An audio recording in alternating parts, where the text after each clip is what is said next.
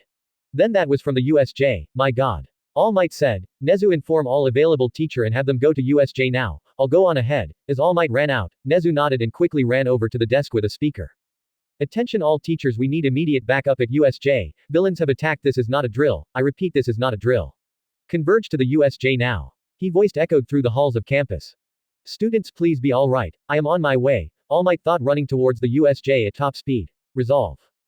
Bakugo, Kirishima, and Todoroki all stood there not knowing what had happened to their classmate. Izuku turned to them with rage in his eyes, guys, take Uraraka and Mr. Aizawa to the entrance and get out of here, I'll hold them off as long as I can, that means you too, Sue, Mineta, go now. Izuku got no response, which only made him snap, get Uraraka and Mr. Aizawa to the entrance and get out of here now. This snapped them back to reality.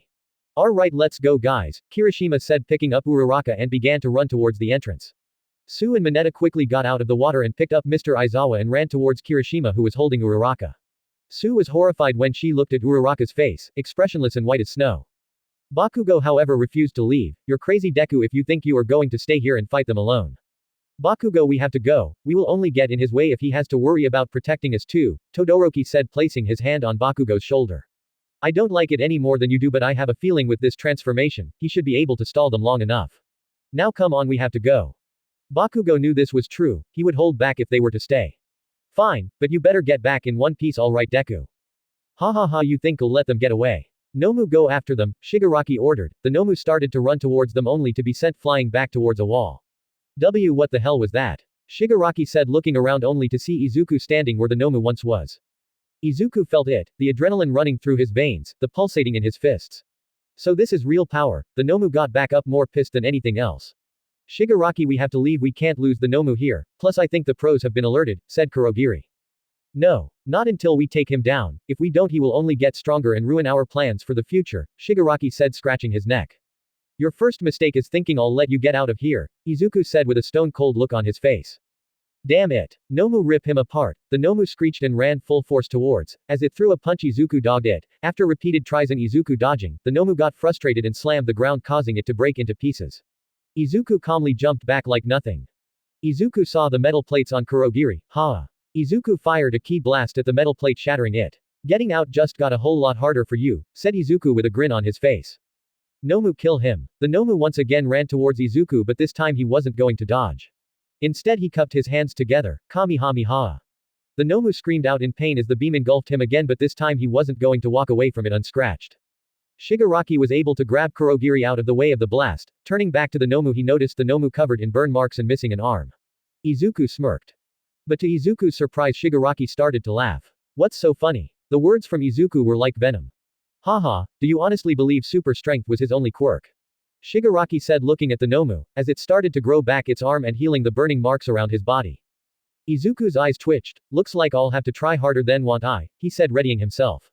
Damn it, I didn't think he would be able to regenerate. This is going to be harder than I thought, not to mention that thing seems to absorb all my punches. Izuku's eyes widened. What is this power? It's so strong and approaching fast. Wait, I've felt this energy before, it's All Might. Ha ha ha, you guys are so screwed now, All Might is on his way here, Izuku laughed. He's what? Perfect, Shigaraki said, smiling. Let's give him a surprise when he gets here. I'd say 2 dead students should be fine. Alright, Nomu, playtime is over, take this seriously now. No way he's bluffing, there is just no way. Izuku thought. Before he could think of anything else, he saw a giant fist in front of him. With so little time to react, he managed to get his arm up to block it, but it wasn't enough. Izuku flew back bleeding from his nose. What? His power level just exploded. Holding back all this time, huh? I can see why he would be able to kill All Might, but unfortunately for you, I'm not All Might. Ha! The aura around Izuku grew larger. Damn it, I hate to admit it, but I don't think I can win this fight. Izuku charged the Nomu, punching it repeatedly in the chest, causing it to scream. It soon countered by grabbing one of Izuku's arms and slamming him into the ground, then throwing his into another wall. Izuku spit out blood and rushed back in, firing small ki blasts to distract the Nomu as he went in to punch him in the head. The Nomu spit out blood at this attack. Izuku knew if he had any shot of winning he couldn't stop attacking. Back and forth this went on and Izuku was starting to lose ground. Blow for blow, Izuku was taking more damage than he was doing. Entrance to the USJ. Su, Mineta, Todoroki, Bakugo, and Kirishima all made it to the entrance safely. They saw their fellow students near the entrance. Mina jumped in joy when she saw them approach. Guys. You're all alright. Hey, where is Midori and Uraraka? Her joy quickly turned to shock when behind Bakugo was Kirishima holding Uraraka, her eyes closed and not moving. Kirishima, holding Uraraka, decided to put her down. I'm going back. This shocked the other 4 who just got back from the plaza. Su and Mineta did the same, with Mr. Aizawa then tried to tend to his wounds. Todoroki was the first to speak up. No, you're not. Rather, we can't. None of yous are strong enough to fight that thing head on. So you just want me to stand here and do nothing, all the while Midoriya is fighting that thing. I failed him already by not protecting Uraraka. I won't make that same mistake again. Kirishima said, grabbing Todoroki by the collar. Todoroki is right, Bakugo said, looking down towards the plaza. Deku is crazy, but he isn't stupid. Ever since we were kids he always had a plan. All we can do is put our trust in him. This shocked the students. The hot-headed Bakugo was actually keeping a cool head right now of all times. Still, we can't just leave him, said Kirishima, letting go of Todoroki. Damn it. It's admirable that you are willing to jump into danger for your friend, but I must say, let this for the professionals. A bombing voice was heard behind the entrance doors. I won't be able to defeat him like this, he just keeps healing. Think come on, is any technique that will help, Izuku thought as his breath started to become heavy. Just then the door to the USJ exploded open. Through the dust out emerged a shadow of a tall man. As the dust settled, everyone at the entrance began to smile, some even cried recognizing who it was. Don't worry students, everything is going to be alright now. Why? Because I am here, All Might said, ripping off the tie on his shirt. All Might, go help Izuku, he's fighting right now down at the plaza. Please. Su begged All Might. He turned to her and placed his hand on her shoulder. It will be alright young Asui, I won't let anything happen to you. All Might's eyes went wide when he saw Uraraka laying down on the ground motionless and Aizawa on the ground in a pool of blood. Is she? He asked, gritting his teeth, walking towards her to check her pulse. Wait, she is still alive but only barely. He sighed in relief. Don't worry students, she has a pulse but it's faint, she won't last for very long, we need to get your help now. The other teachers will be here shortly, but in the meantime I need to take on the villains. He turned and jumped down towards the plaza. Landing hard on the floor, All Might noticed Izuku had changed his hair, now spiky golden yellow, and his eyes no longer the emerald green, now it was teal color. Midoriya, my boy, what happened to you? All Might noticed his body covered in cuts and bruises. They killed her. They killed her, Uraraka, Izuku said, fighting back the tears. Young Midoriya, Uraraka is still alive but only barely, explained All Might.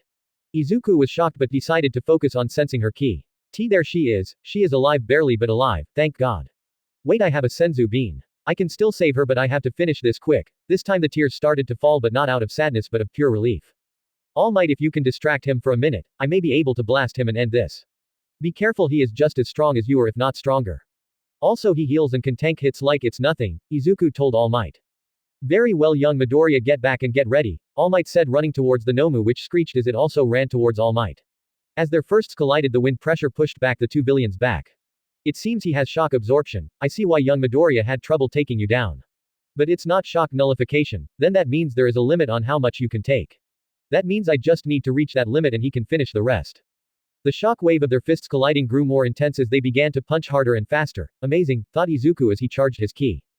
Damn it, I can't get in close to help the Nomu, and with my metal plate destroyed I can't accurately open warps, Kurogiri said, trying to keep himself from being blown back. The Nomu and All Might went back and forth, each strike on each other even stronger than the last. Izuku was in awe seeing the fight being played out in front of him. With a punch to the Nomu's face, All Might felt it. It seems you've reached your absorption, has finally reached it max.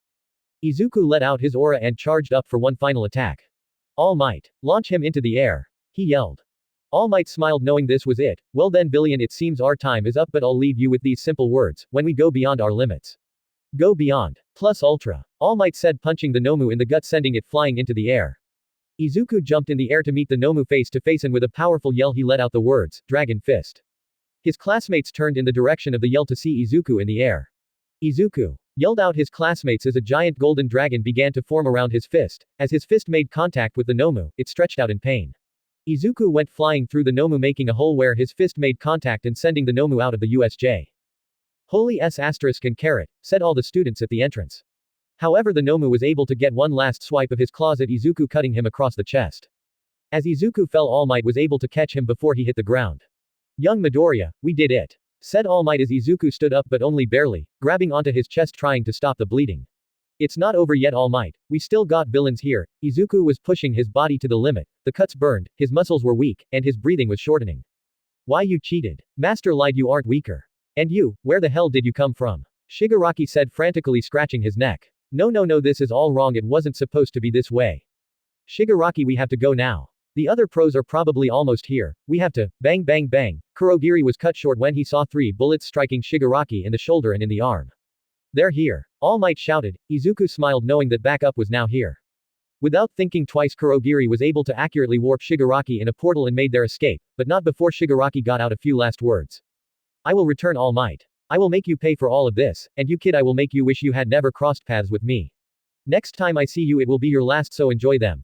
As the portal disappeared, Izuku fired one last ki blast which stuck Shigaraki in the shoulder, piercing his flesh as the beam went out the other side. That was for Uraraka. Shigaraki screamed in pain as the portal closed. The villain treat was now over, but it was not over yet. Izuku fell to his knees still in his transformed state, but he couldn't collapse now, he still had something to do. All Might, get me to Uraraka quick, I can save her. All Might saw the desperate look on his face, he nodded and picked up Izuku and jumped towards the entrance.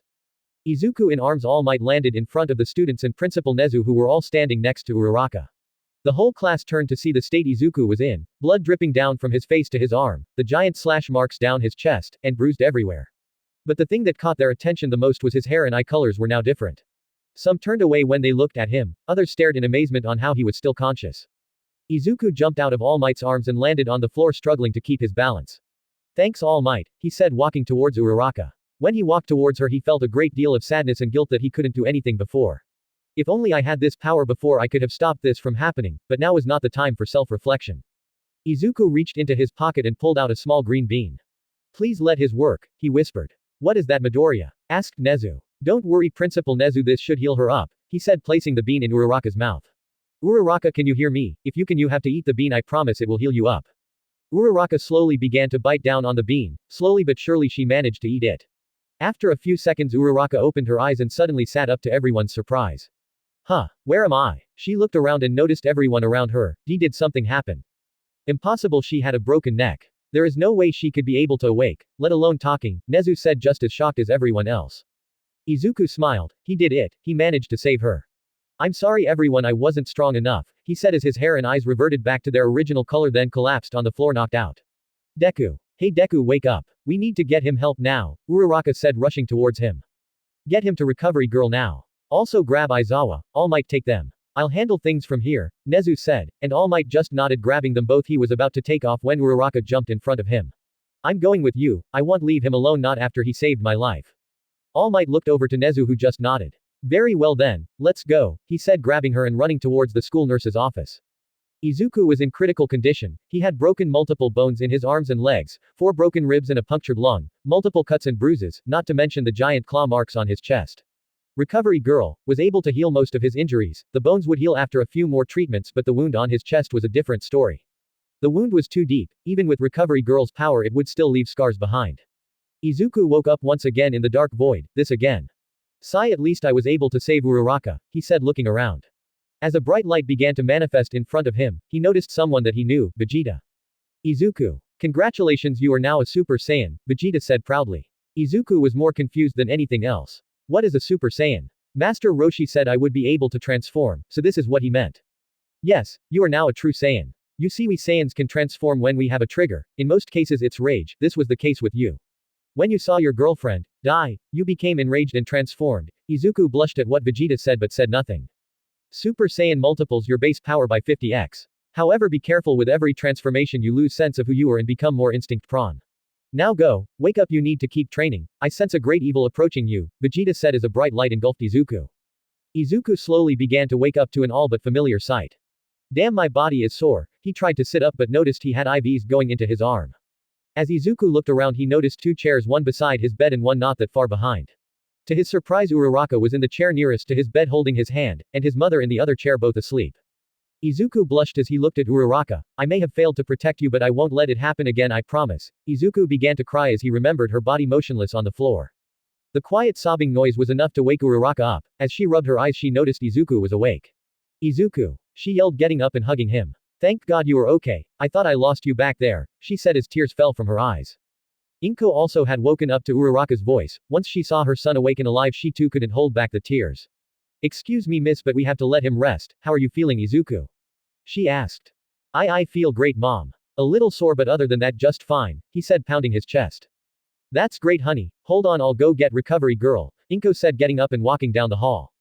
Uraraka was still crying and Izuku had no idea what to do. Crap, what do I do in this situation? He did the one thing that felt natural to him. He placed his hand behind Uraraka's head and began to stroke her hair. It's okay, Uraraka, I'm fine now and I'm not going anywhere. She looked up at him. Promise. I promise, he said, smiling at her. She felt better as she wiped the tears from her eyes. Alright then, no more getting injured like that, okay, she said. Yeah, I know. Anyway, how are you? The last thing I remember is giving you the senzu bean. After the Nomu, he gritted his teeth remembering what happened. I'm fine, Deku. From what Su told me, you passed out after giving me a strange bean. Everyone is fine, just minor injuries, well except for yours. Recovery girl had to use her quirk on you multiple times to heal you properly. They didn't catch the two villains in the plaza, but they did get the Nomu. Listen, Deku, this is the second time you saved my life. If it wasn't for you, I wouldn't be here, so thank you. One day I hope to repay you, but for now, kiss, she said, blushing while planting a kiss on his cheek. I hope this will be enough for now, Uraraka said, blushing. Izuku's mind went blank once again. This time it wasn't from a fight but from embarrassment. It's nothing, Uraraka. I just did what any hero would do, you know, he said, still red-faced. You're wrong, young man. What you did was nothing short of a miracle. Not only did you help save the lives of your fellow classmates but also some pros, entered recovery girl followed by Izuku's mother. Also, whatever you gave, it healed her wounds instantly. No scars, no weeks of recovery, and no side effects. It's like the injury never happened. How did you do that? Recovery girl asked. Oh, that was a senzu bean. My master told me it heals all wounds and restores stamina, he said as calm as ever. That is very interesting, young man. You don't happen to have any more, would you? Asked Principal Nezu walking in. I do, sir, but only a few left and are only to be used in emergency and not given to anyone else, Izuku said, sitting up on the bed. I see. Well, I must ask you to hand them over to us. We can't have such a useful items in the hands of a student now, can we? There is no telling if villains will attack you to get their hands on these beans, Nezu said firmly. Uraraka was just about to cut in, but Izuku stopped her. I'm sorry, sir, but that's not going to happen. My master gave them to me and are to be used when I see fit or deemed necessary, Izuku said, staring back at Nezu. I see. Well then, I do hope you will make that call when the time comes. In the meantime, stay here and recover. School will not start until Monday, so you have 4 days off. Upon your return, I wish to have a little talk with you about the transformation you had during the incident. Nezu said, walking out of the room. He is right, you have to rest. However, I must ask you to leave, miss. I need to discuss something with Izuku and his mother. I'll call you back in when we are done, recovery girl said, pointing at Uraraka with her cane. Uraraka didn't want to leave his side. It's okay, Uraraka, Izuku said, reassuring her. She nodded and left the room. Now then, where should we start? I know, let's start with a question. You aren't fully human, are you? She asked, raising her eyebrow. Both Izuku and his mother were shocked. How did you know? Inko said nervously. She always feared the day someone would see that Izuku is not fully human and try to experiment on him. We drew some blood to see what blood type he was, and when I got back the results I saw something. He has an abnormal high cell count of something I had never seen before. So I took a sample and cross-referenced it with human cells. When I got back the results, DNA testing showed a half human and half unknown genetic makeup. Recovery girl said, picking up her charts. Both Izuku and his mother were nervous. What is she going to do with this information? They both thought. I see that this is a subject is a touchy one, so I won't pry go much. However, I want to learn more about you, so with your permission I would like to take some blood samples, recovery girl asked. Both Izuku and Inko looked at each other, then Izuku spoke. I'll agree to that if and only if you promise you will never share this information with anyone, not even the principal. Inko smiled, signaling her approval. Very well, you have yourself a deal. For now let's call it a day, we can discuss this later. Now off you go, I've healed you enough to where you can walk on your own, just take it easy for a while. Recovery girl said, walking out the door and signaling to Uraraka that she could go back in. Uraraka walked into the room and seeing Izuku awake and moving around, this made her happy. Hey Deku, are you being let out already? She asked. Yeah, recovery girl said, I should be fine, just to take it easy for a while, Izuku said, starting to get up. Cough cough, he turned around to find his mother staring at him. Inko pretend coughed and looked at Izuku. Aren't you going to introduce her? That's when it hit him, his mother didn't know who Uraraka was.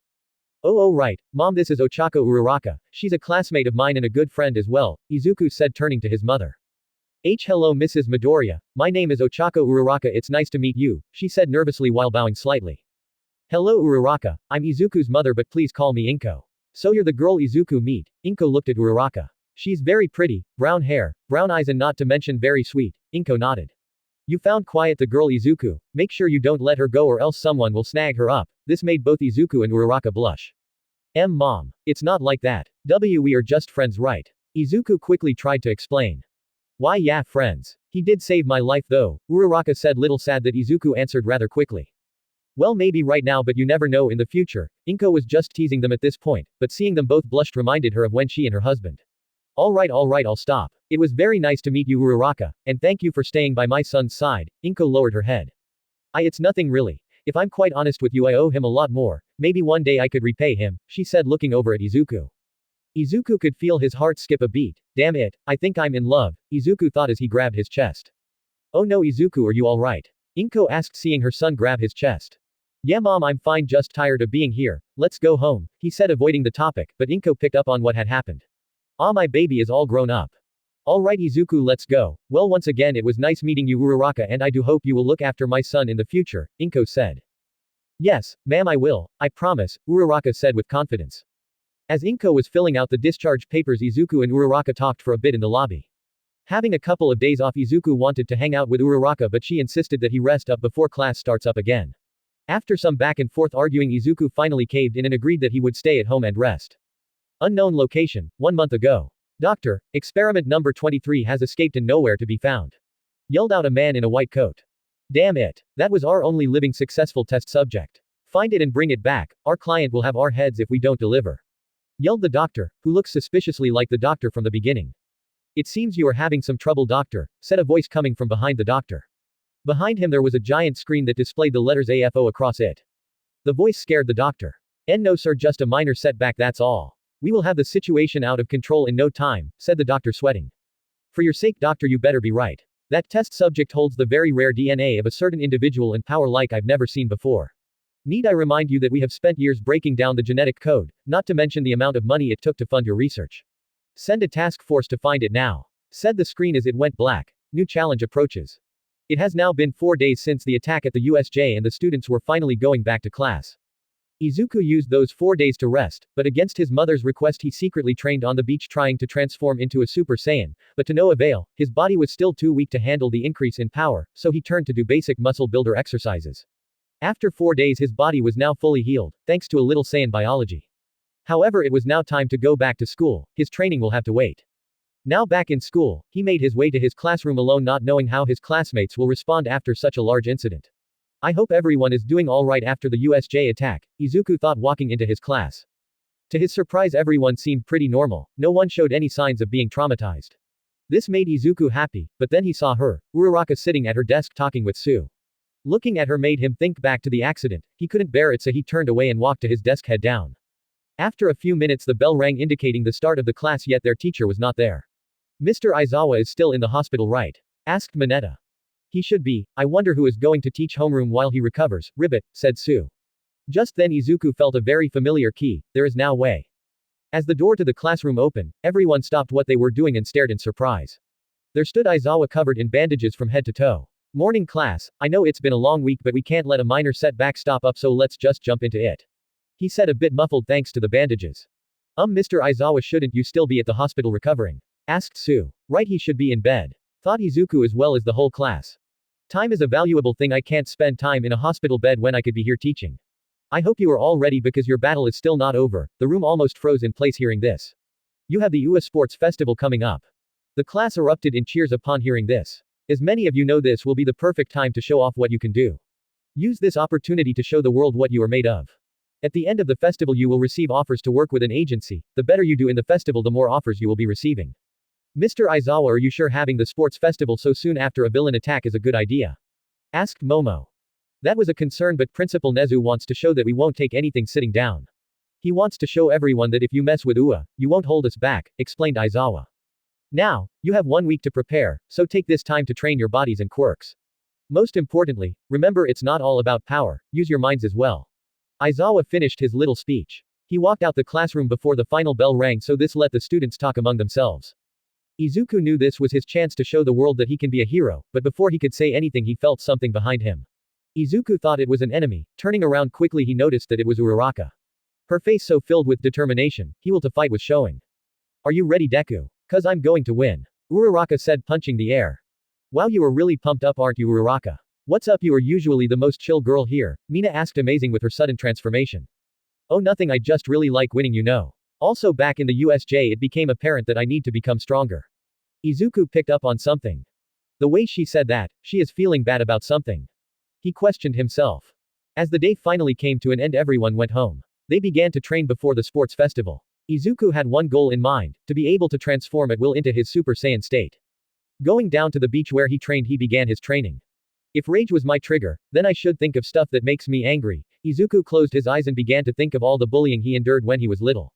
This aura flared up, but not the yellow color, instead it was his normal green aura. Damn it, this is harder than it looks. Izuku wasn't getting mad enough. I need to focus on that rage, but if I let it take over I might lose control. Man, this is difficult. He let his aura die down. I got to think back what made me go into a rage. It was when Uraraka. He remembered, Uraraka's body on the ground motionless. Then he remembered his face, Shiraki. He was the cause of everything. If it wasn't for him Uraraka would have never been hurt. Izuku felt his anger build up deep within him.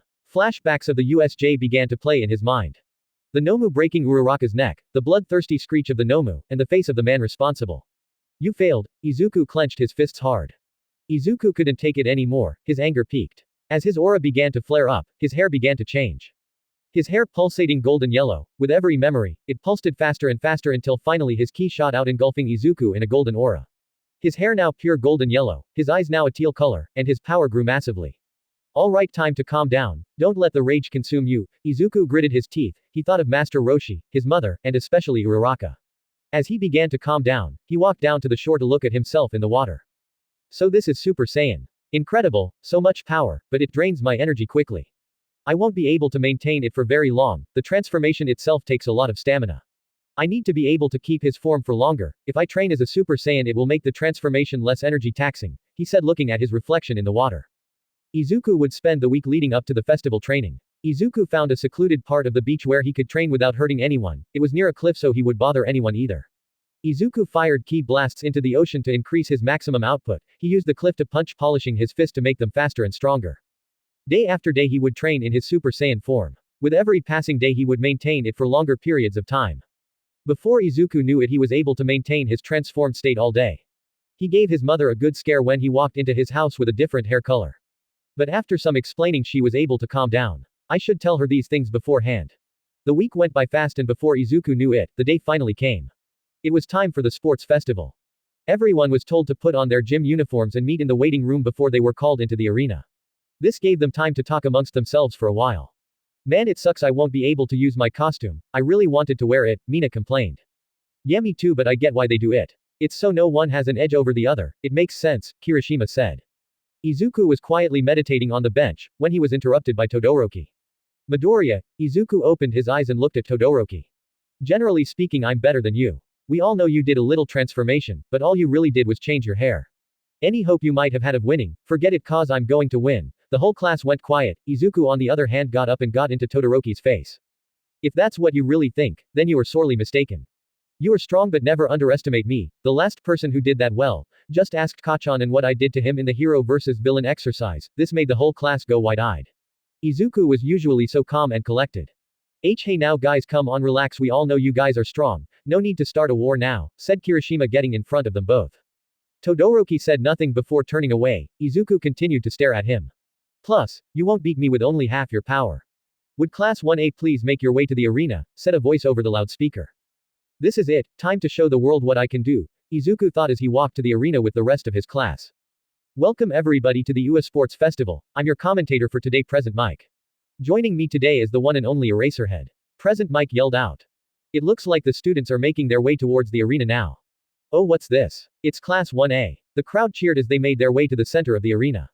Wow, there are a lot more people than I thought there would be. Uraraka was amazed by how many people there were in the stands. Yeah, it just goes to show that UA is really popular. You aren't nervous, are you, Uraraka? Asked Izuku, making sure if she was alright. Why, yeah, just a little overwhelmed, that's all. Thanks for asking though, she blushed. Thanks for worrying about me, Deku. Making their way to the center, there was a platform. Alright everyone, let's meet your on-the-field host for this year's festival. You've known her as the R-rated hero Midnight. Midnight walked onto the platform with a whip in hand and in full hero costume, which left nothing to the imagination. Someone should tell Midnight that her appearance is inappropriate for this type of event, said Tokiyami. I mean, he's not wrong, but she does look good in it, thought Izuku, nodding his head, but stopped when he noticed Uraraka looking at him. Oh crap. With a crack of her whip, she silenced the students. Alright everyone, quiet, it's time to begin, but not before we get a speech from Class 1A's representative, Izuku Midoriya. Huh. Wait me. Why didn't anyone tell me this? Izuku was screaming inside his mind while making his way onto the platform. Now standing in front of the mic, he didn't know what to say. I have to think of something. He took a deep breath. We are here today to show the world what we can do. For many of us, it's been a lifelong dream to become a hero, me included. However, getting here wasn't easy. We had to battle our fellow students for points in the entrance exam and score high enough in the written exam. Not everyone can be accepted into the hero course, but anyone can be a hero if we just believe in ourselves. For a moment the crowd fell silent as Izuku walked off the platform, then interruption, cheers and whistles was heard all around the stadium. Looks like I did pretty good. Wow Deku, that was amazing. Uraraka said. Thanks Uraraka, I thought I was going to mess up bad. But it looks like everything went alright, he said, proud of himself.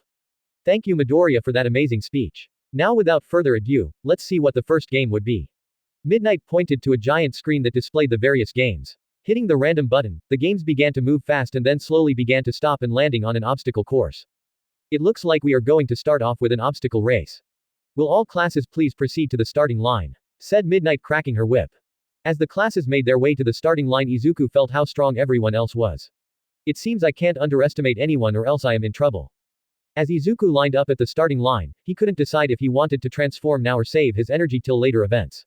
If I use up too much energy now, I won't be able to participate in any other events. I better not, I'll save my strength.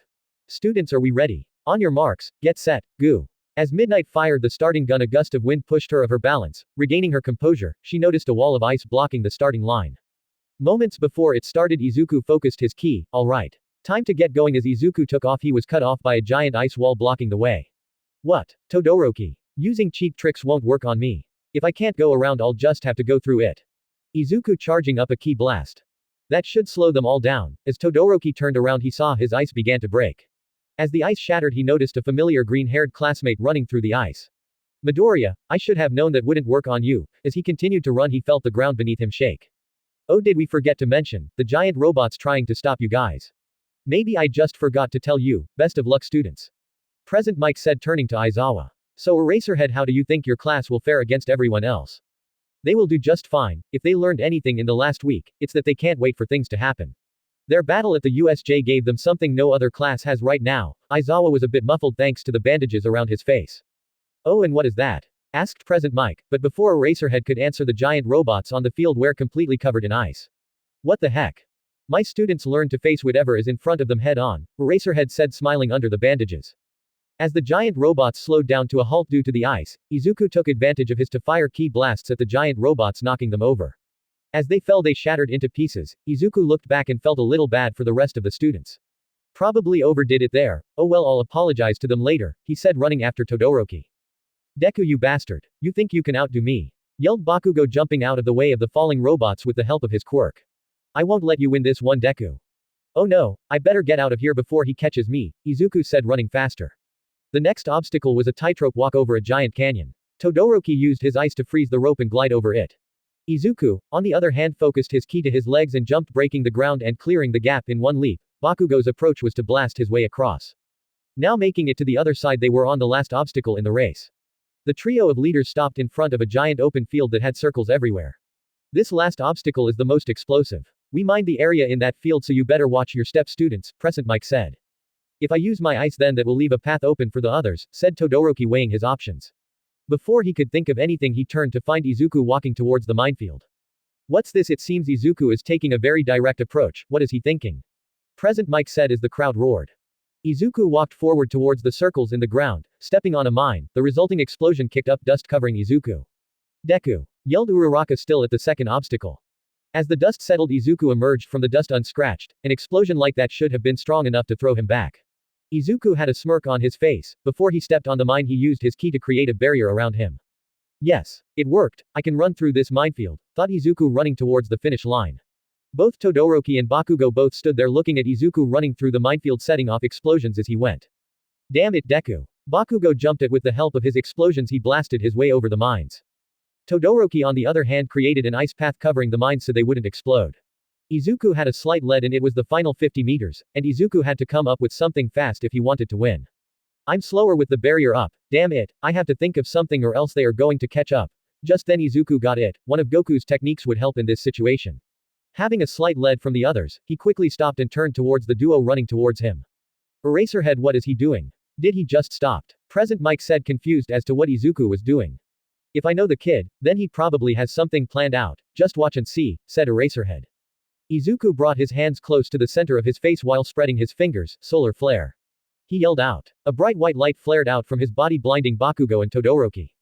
They tried to shield their eyes, but it was too late. They both stopped dead in their tracks in pain from being bright light. Damn it, I can't see. Deku, you bastard. When I get my hands on you, I'll kill you, said Bakugo, swinging his arms around trying to hit Izuku. Izuku smiled at what he had just done. He turned back towards the finish line at top speed. And the winner of the obstacle race is Izuku Midoriya. The crowd cheered as Present Mike announced the winner. Still seeing spots, Todoroki was the next to cross the line, followed by a very angry Bakugo. Izuku was taking in the sights and sounds of his victory. He earned this moment, pushing himself to the limit every day, and his hard work was finally paying off. While he was doing this, the rest of the students began to cross the finish line. Deku, you were amazing out there, Uraraka said, walking up to Izuku. Thanks, Uraraka, you didn't do that bad yourself, Izuku said, blushing. Alright everyone, the top 42 people will move on to the next round. The next event will be, said Midnight, pointing at a screen. Cavalry battle. This event will be point-based. The points will be determined by where you finished in the cavalry battle. The higher you place, the more points you are going to be worth. Oh, I get it. Since I got first place, that means I should be worth a good amount of points. I'd say about 1,000 feet, Izuku thought. However, there is a twist. First place will obviously have more points, but this year they would be worth 10 million points. Midnight said, to the despair of Izuku. 10 million. That means everyone will be going after me. Izuku lost his train of thought when he sensed everyone looking at him mechanically. You will be given 10 minutes to decide on your team. Each team should be at least 2 people, but no more than 4 people in your group. The time limit will be 30 minutes. Good luck everyone, she said, cracking her whip. This is not going to end well, is it? Izuku sighed, looking around for some team members. To the surprise of no one, not even himself, no one wanted to team up with him due to his high point count. Isn't there anyone who will be willing to join me? Just then Uraraka tapped Izuku on the shoulder. Hey Deku, want to team up? She asked, to Izuku's surprise. Why, you mean it, Uraraka? I mean everyone is going to go after me thanks to my 10 million points, he said on the edge of tears. Yeah, of course, it's better to team up with people you like, don't you think? Uraraka said, smiling. Izuku blushed at the sight of her smile. Yeah, alright then, let's team up. Izuku was interrupted by another person suddenly appeared in between him and Uraraka. Hey, you're the 10 million point guys, aren't you? Let's team up. I could use you to get my babies in the spotlight. The mystery girl said, getting a little too close for comfort. Who are you? And can you please back off? You are a little too close to him. And what was this about babies? Uraraka said with a stern look on her face. Izuku blushed seeing how close she was to him. This made Uraraka just a bit jealous. Right, my name is Mei Hatsume, a student from the support class, nice to meet you. Hatsume said, introducing herself. Alright, well anyway, sure you can join use. You have some gadgets, Hatsume cut in. Babies, this left Izuku with a blank look on his face. Babies, we can use some of them to our advantage. Of course we can use this jetpack I have, or we can use this scouter thing that shows the quirk levels of everyone else. It's not very useful in a fight, but it will show me if we should avoid a fight or not, she explained. That last invention caught Izuku's attention. Yeah, but that still leaves us with 3 people. We should find at least one more teammate, Uraraka said. Izuku agreed, but all the strong students were already in teams. Wait, there is still someone we can ask. I sensed that he had some hidden power back at the USJ. Time to see if I was right or not. Izuku walked towards the direction of a lonely student, Fumikage Tokoime. Message to the readers. Alright, I hear you. Oh, shouldn't Izuku be like 10x more stronger? Look, I purposely scaled back Izuku's Saiyan powers for now. Please, if you are willing to wait a few more chapters, I will eventually make him a lot stronger.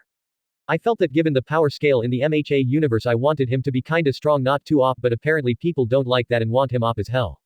If I made him OP from the start, it would make for very boring fights. Izuku is fighting between his Saiyan side and his human side, which leads him to fight internally with himself, thus holding him back and lowering his battle power. He will eventually overcome this, but as of now I hope you understand and please hang in there, I won't disappoint, hopefully. Oh right, and those who said they wanted more between Izuku and Uraraka, don't worry, I haven't forgotten.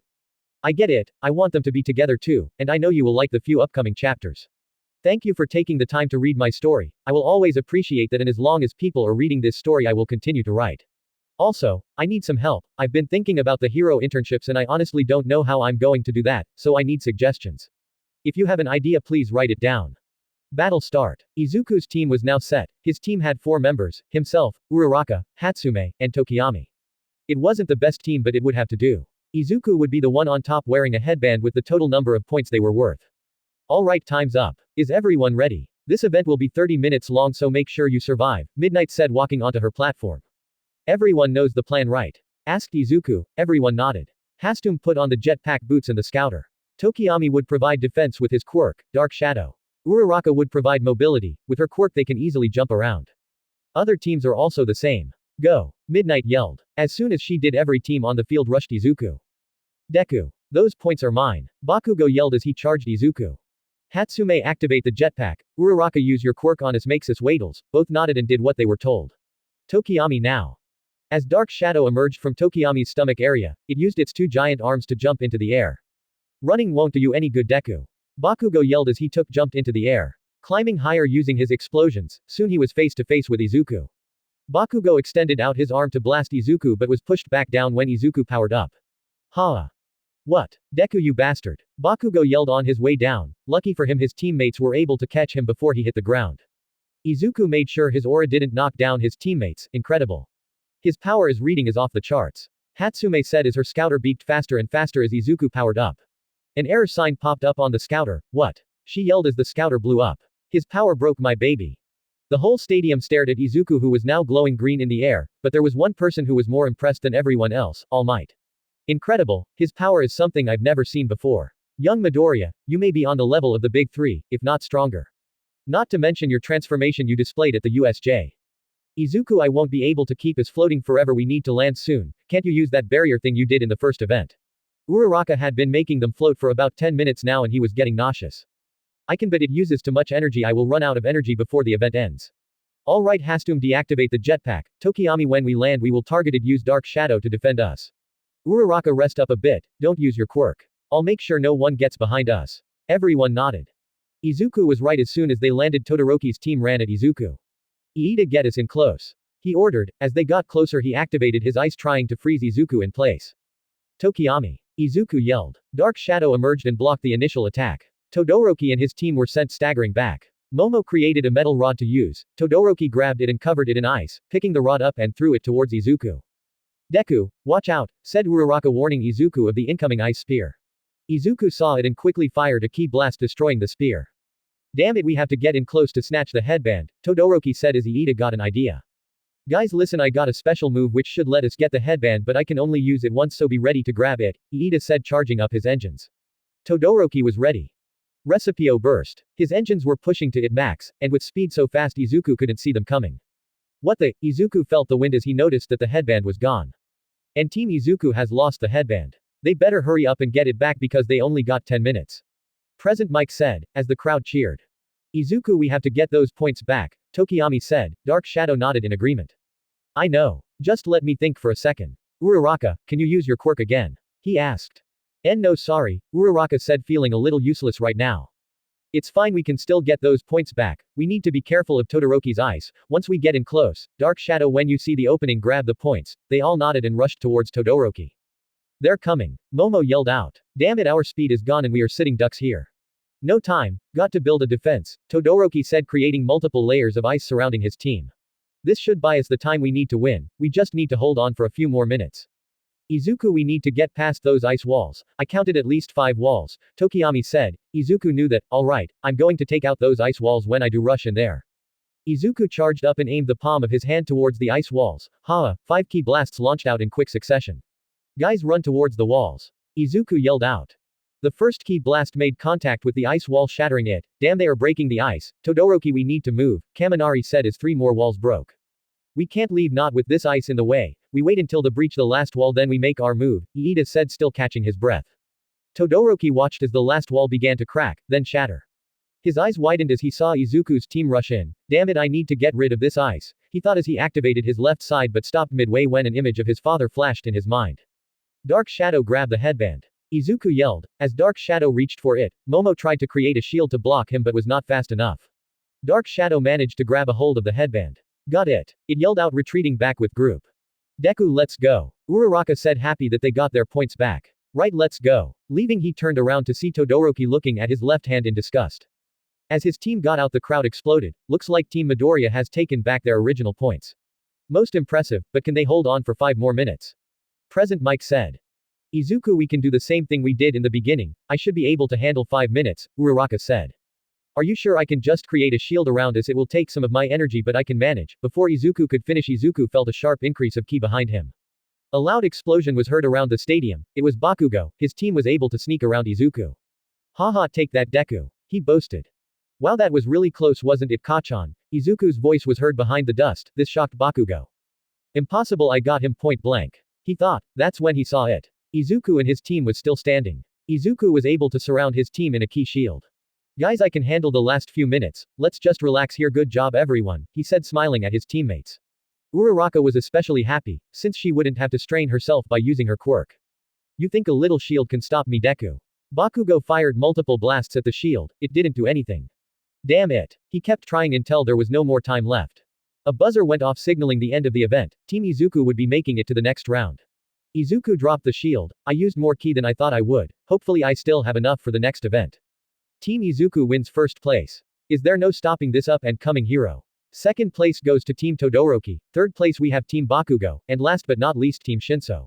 We will now announce the next and final event. Will winning teams please focus your attention to the screen, Present Mike said. When Izuku saw the event name, he was excited. It seems for the final event we will have a good old-fashioned 1v1 fights. Midnight said. As the name implies, the fights will be one-on-one. The match ends when someone is knocked out of bounds or unable to continue to fight. Teacher will not interfere until one of the fighters are knocked out or out of bounds, so keep that in mind.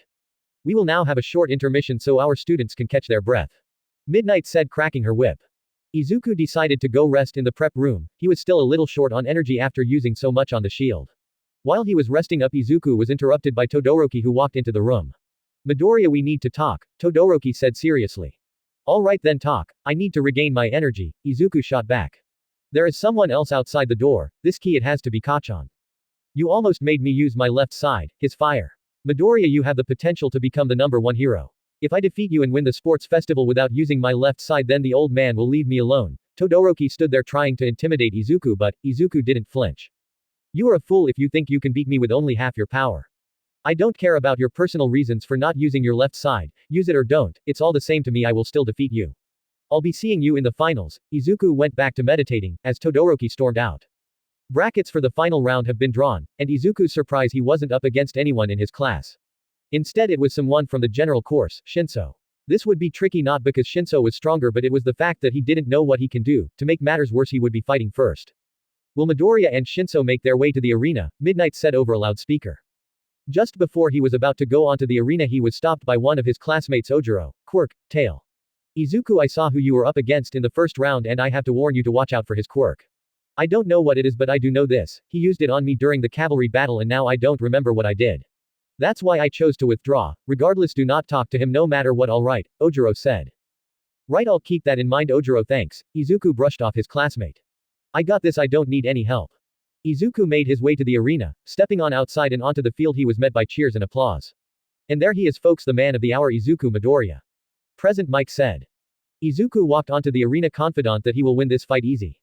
Turning into the stands, he saw his classmates looking at him, cheering him on. When his eyes met Uraraka's eyes, he couldn't help but smile. Back in the stands, Uraraka blushed seeing him smile at her. This caught Mina's attention. She should remember this. Now introducing Hitoshi Shinso, the only general education student to make it to the final event. Shinso walked onto the stage with a calm and collected look on his face. Now both fighters, remember, you win by either knocking your opponent out of the ring or they are unable to continue.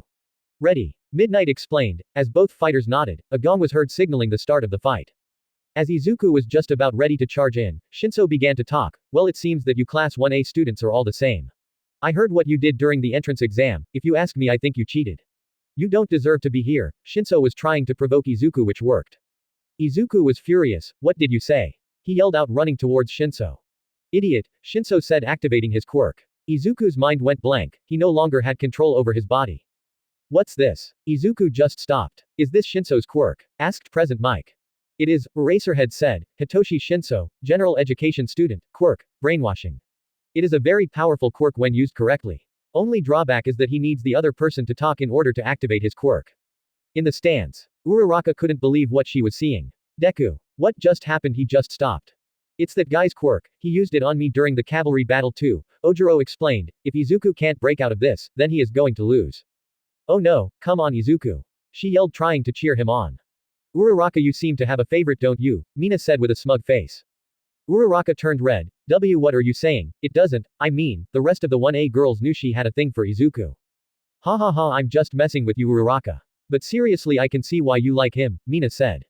Uraraka decided to stay silent, hoping that the teasing will pass. Back in the arena, Izuku was now in a panic. Damn it, I can't move. It has to be his quirk. I should have listened to Ojiro. Good, now do as I say and walk off the arena, Shinso commanded. To the surprise of the whole stadium, Izuku began to walk towards the edge of the arena. No, it can't end like this. I have to break this quirk. Izuku struggled inside his mind to try to break the mind control. As Izuku walked closer to the edge, Shinso smiled. Why wouldn't he smile? He was about to win. Izuku. Izuku. Someone called out to him, just feet before reaching the edge. This voice, it couldn't be, Master Roshi. Izuku stopped inches before reaching the edge. What the? Why did you stop? I said walk off the arena. Shino shouted, surprised that Izuku didn't do what he was told. Izuku, you have grown strong, haven't you? I am so proud of you. Master Roshi's voice made Izuku begin to shed a tear. Izuku, you want to be a hero, right? Then prove it to me right now. Prove to me that you were worthy of becoming my student. Show me the powers of a Super Saiyan. Show me your power. Izuku's eyes began to change color, this hair began to spike up, and he could feel it, power building up inside him. Then with one giant outburst of energy his hair turned golden yellow. His energy radiated away from him and everyone in the stadium could feel it. What the? Shinso said before being knocked down by a strong gust of wind. When he picked himself back up, he noticed Izuku was no longer walking towards the edge but rather walking towards him. Back in the stands. Oh wow, he looks just like he used to when we were at the USJ, said Momo, surprised at his transformation. Yeah, and did you feel that gust of wind? He must be crazy strong right now, Minda said, jumping in her seat with excitement. Yeah, but do you see that it looks like he is crying? Mina said, pointing out the tear trailing down Izuku's cheek. Deku, what the hell are you? This power, it's something else, but what? Bakugo thought, gritting his teeth. Incredible. Not only did Midoriya break the mind control but he also transformed. What a shocking revelation. Present Mike said, revving up the crowd. So this is how he looked when he saved me back at the USJ, amazing, Uraraka said quietly. Back at the arena. How did you undo my brainwashing and what is this transformation? Yelled Shinso, trying to activate his quirk again. Answer me. Izuku however learned his lesson, he stayed quiet. Instead he ran towards Shinso with such speed that he appeared to teleport. With a quick palm strike to the side, he managed to send Shinso flying off the arena. And the winner is Izuku Midoriya via ring out. Midnight Siad cracking her whip. Izuku depowered from his Super Saiyan state to his base form. Awesome, I hope you are watching, Master Roshi. As he was about to walk away, he heard a voice. You hero course students sure have it easy, huh? I want to be a hero, but how can I compete with that? I should just give up, Shinso said, still laying on his back. Izuku got mad. Running towards Shinso, he picked him off the ground from his shirt collar, holding him just off the ground. If you really wanted to be a hero, then you wouldn't be talking like that. You think we got into the hero course by luck? No. We earned our spot, and one day I'm sure you will too. Pick yourself off and train, then maybe one day you might be taking my place in the hero course. Because I know talent when I see it, and I see that you can be a hero, Shinso. Izuku let Shinso go. Hitting the ground, Shinso could only reflect on those words. Maybe he's right, maybe I can be a hero. No, I will be a hero and prove to everyone that I can be a hero. Shinso smiled. I won't forget this, Izuku Midoriya. Izuku made his way toward where his fellow classmates were. Izuku, that was quite a show. Good work, Iida congratulated him. Thanks Iida, not going to lie, I thought he had me at first. Izuku laughed nervously. Deku, congrats on your win. Uraraka said while signaling him to sit next to her, which he did. Thanks Uraraka, anyway who's the next fight anyway? He said looking down at the arena. Oh, it's Todoroki versus Zero. Who do you think will win, Deku? She asked. Without a second thought, he replied, Todoroki hands down, watch. Just as the buzzer sounded, Todoroki went in for the quick win. He summoned his ice which completely covered Shiro, which extended outside the open roof of the stadium. The ice was inches away from where Izuku and his class were sitting. He must still be pretty mad. The whole crowd was silent until Midnight announced Todoroki as the winner. As Izuku looked up at the bracket, he noticed that he will be fighting Todoroki next round. It seems you may get your chance to fight me sooner than we thought. Will Uraraka and Bakugo please make your way to the arena for the next match, Eraserhead announced. Well, this is it guys, wish me luck, Uraraka said, getting up from her seat. Before she could leave, Izuku stopped her. Wait, Uraraka. If you want, I can give you some pointers on how to beat him. Uraraka shook her head. No, sorry, I appreciate the offer, but I want to do this my own way. If I want to be called a hero one day, I will have to stand on my own 2 feet. Don't worry, Deku, I have a plan myself, she said, throwing up a shaky thumbs up at him. Izuku smiled. Right, give him hell, Uraraka. She turned around and walked towards the arena. Now introducing the anti-gravity hero in the making, Uraraka Ochaco, the crowd roared as she walked onto the stage. And her opponent, the bad man with an explosive attitude, Katsuki Bakugo. The crowd roared just as loud for him. Are both fighters ready? Midnight said, holding her whip high. They both nodded. Begin. If I get in close and touch him, then it's my win. Uraraka said, running at Bakugo. Bakugo didn't move. Hey, why don't you just surrender? You can't beat me. Sorry, but if I give up, then I won't be able to face him. She said, getting closer. Fine, then do me a favor. Die. Bakugo said, raising his hand, causing an explosion to fire in her direction. Uraraka winced in pain from the explosion, but she would not give up. Powering through it, she managed to get past the explosion and continued to run towards him. Idiot. Bakugo thought, blasting in her direction once again. However, this time there was no contact. Instead, all Bakugo saw was her jacket where she once was. What the? Uraraka hid behind the smoke from his explosions to flank him from behind, but to her surprise he was able to track her at the last second and blast her away. Uraraka rolled on the ground as she landed. Everyone could see she was in bad shape. Burn marks were visible throughout her body and some of her gym clothes began to burn. Enough. Throw yourself off the ring, unless you want to get hurt, Bakugo said with a cold voice. I refuse. You will have to beat me, before I give up. She got up, wiping the sweat off her eyelids. You are just like him and that really ticks me off, Bakugo said, using his explosions to get in close. He raised one of his hands and aimed at one of her arms, firing off an explosion. Uraraka yelled out in pain. Her whole arm was now a burnt and bloody mess. In the stands. Uraraka. Izuku screamed from the stands. What is he doing? He's just toying with her now, Mina said, horrified at what she was seeing. Kachan. Izuku gritted his teeth as he got up from his seat, angry as hell. His green aura began to form around him, surprising his classmates who were sitting next to him.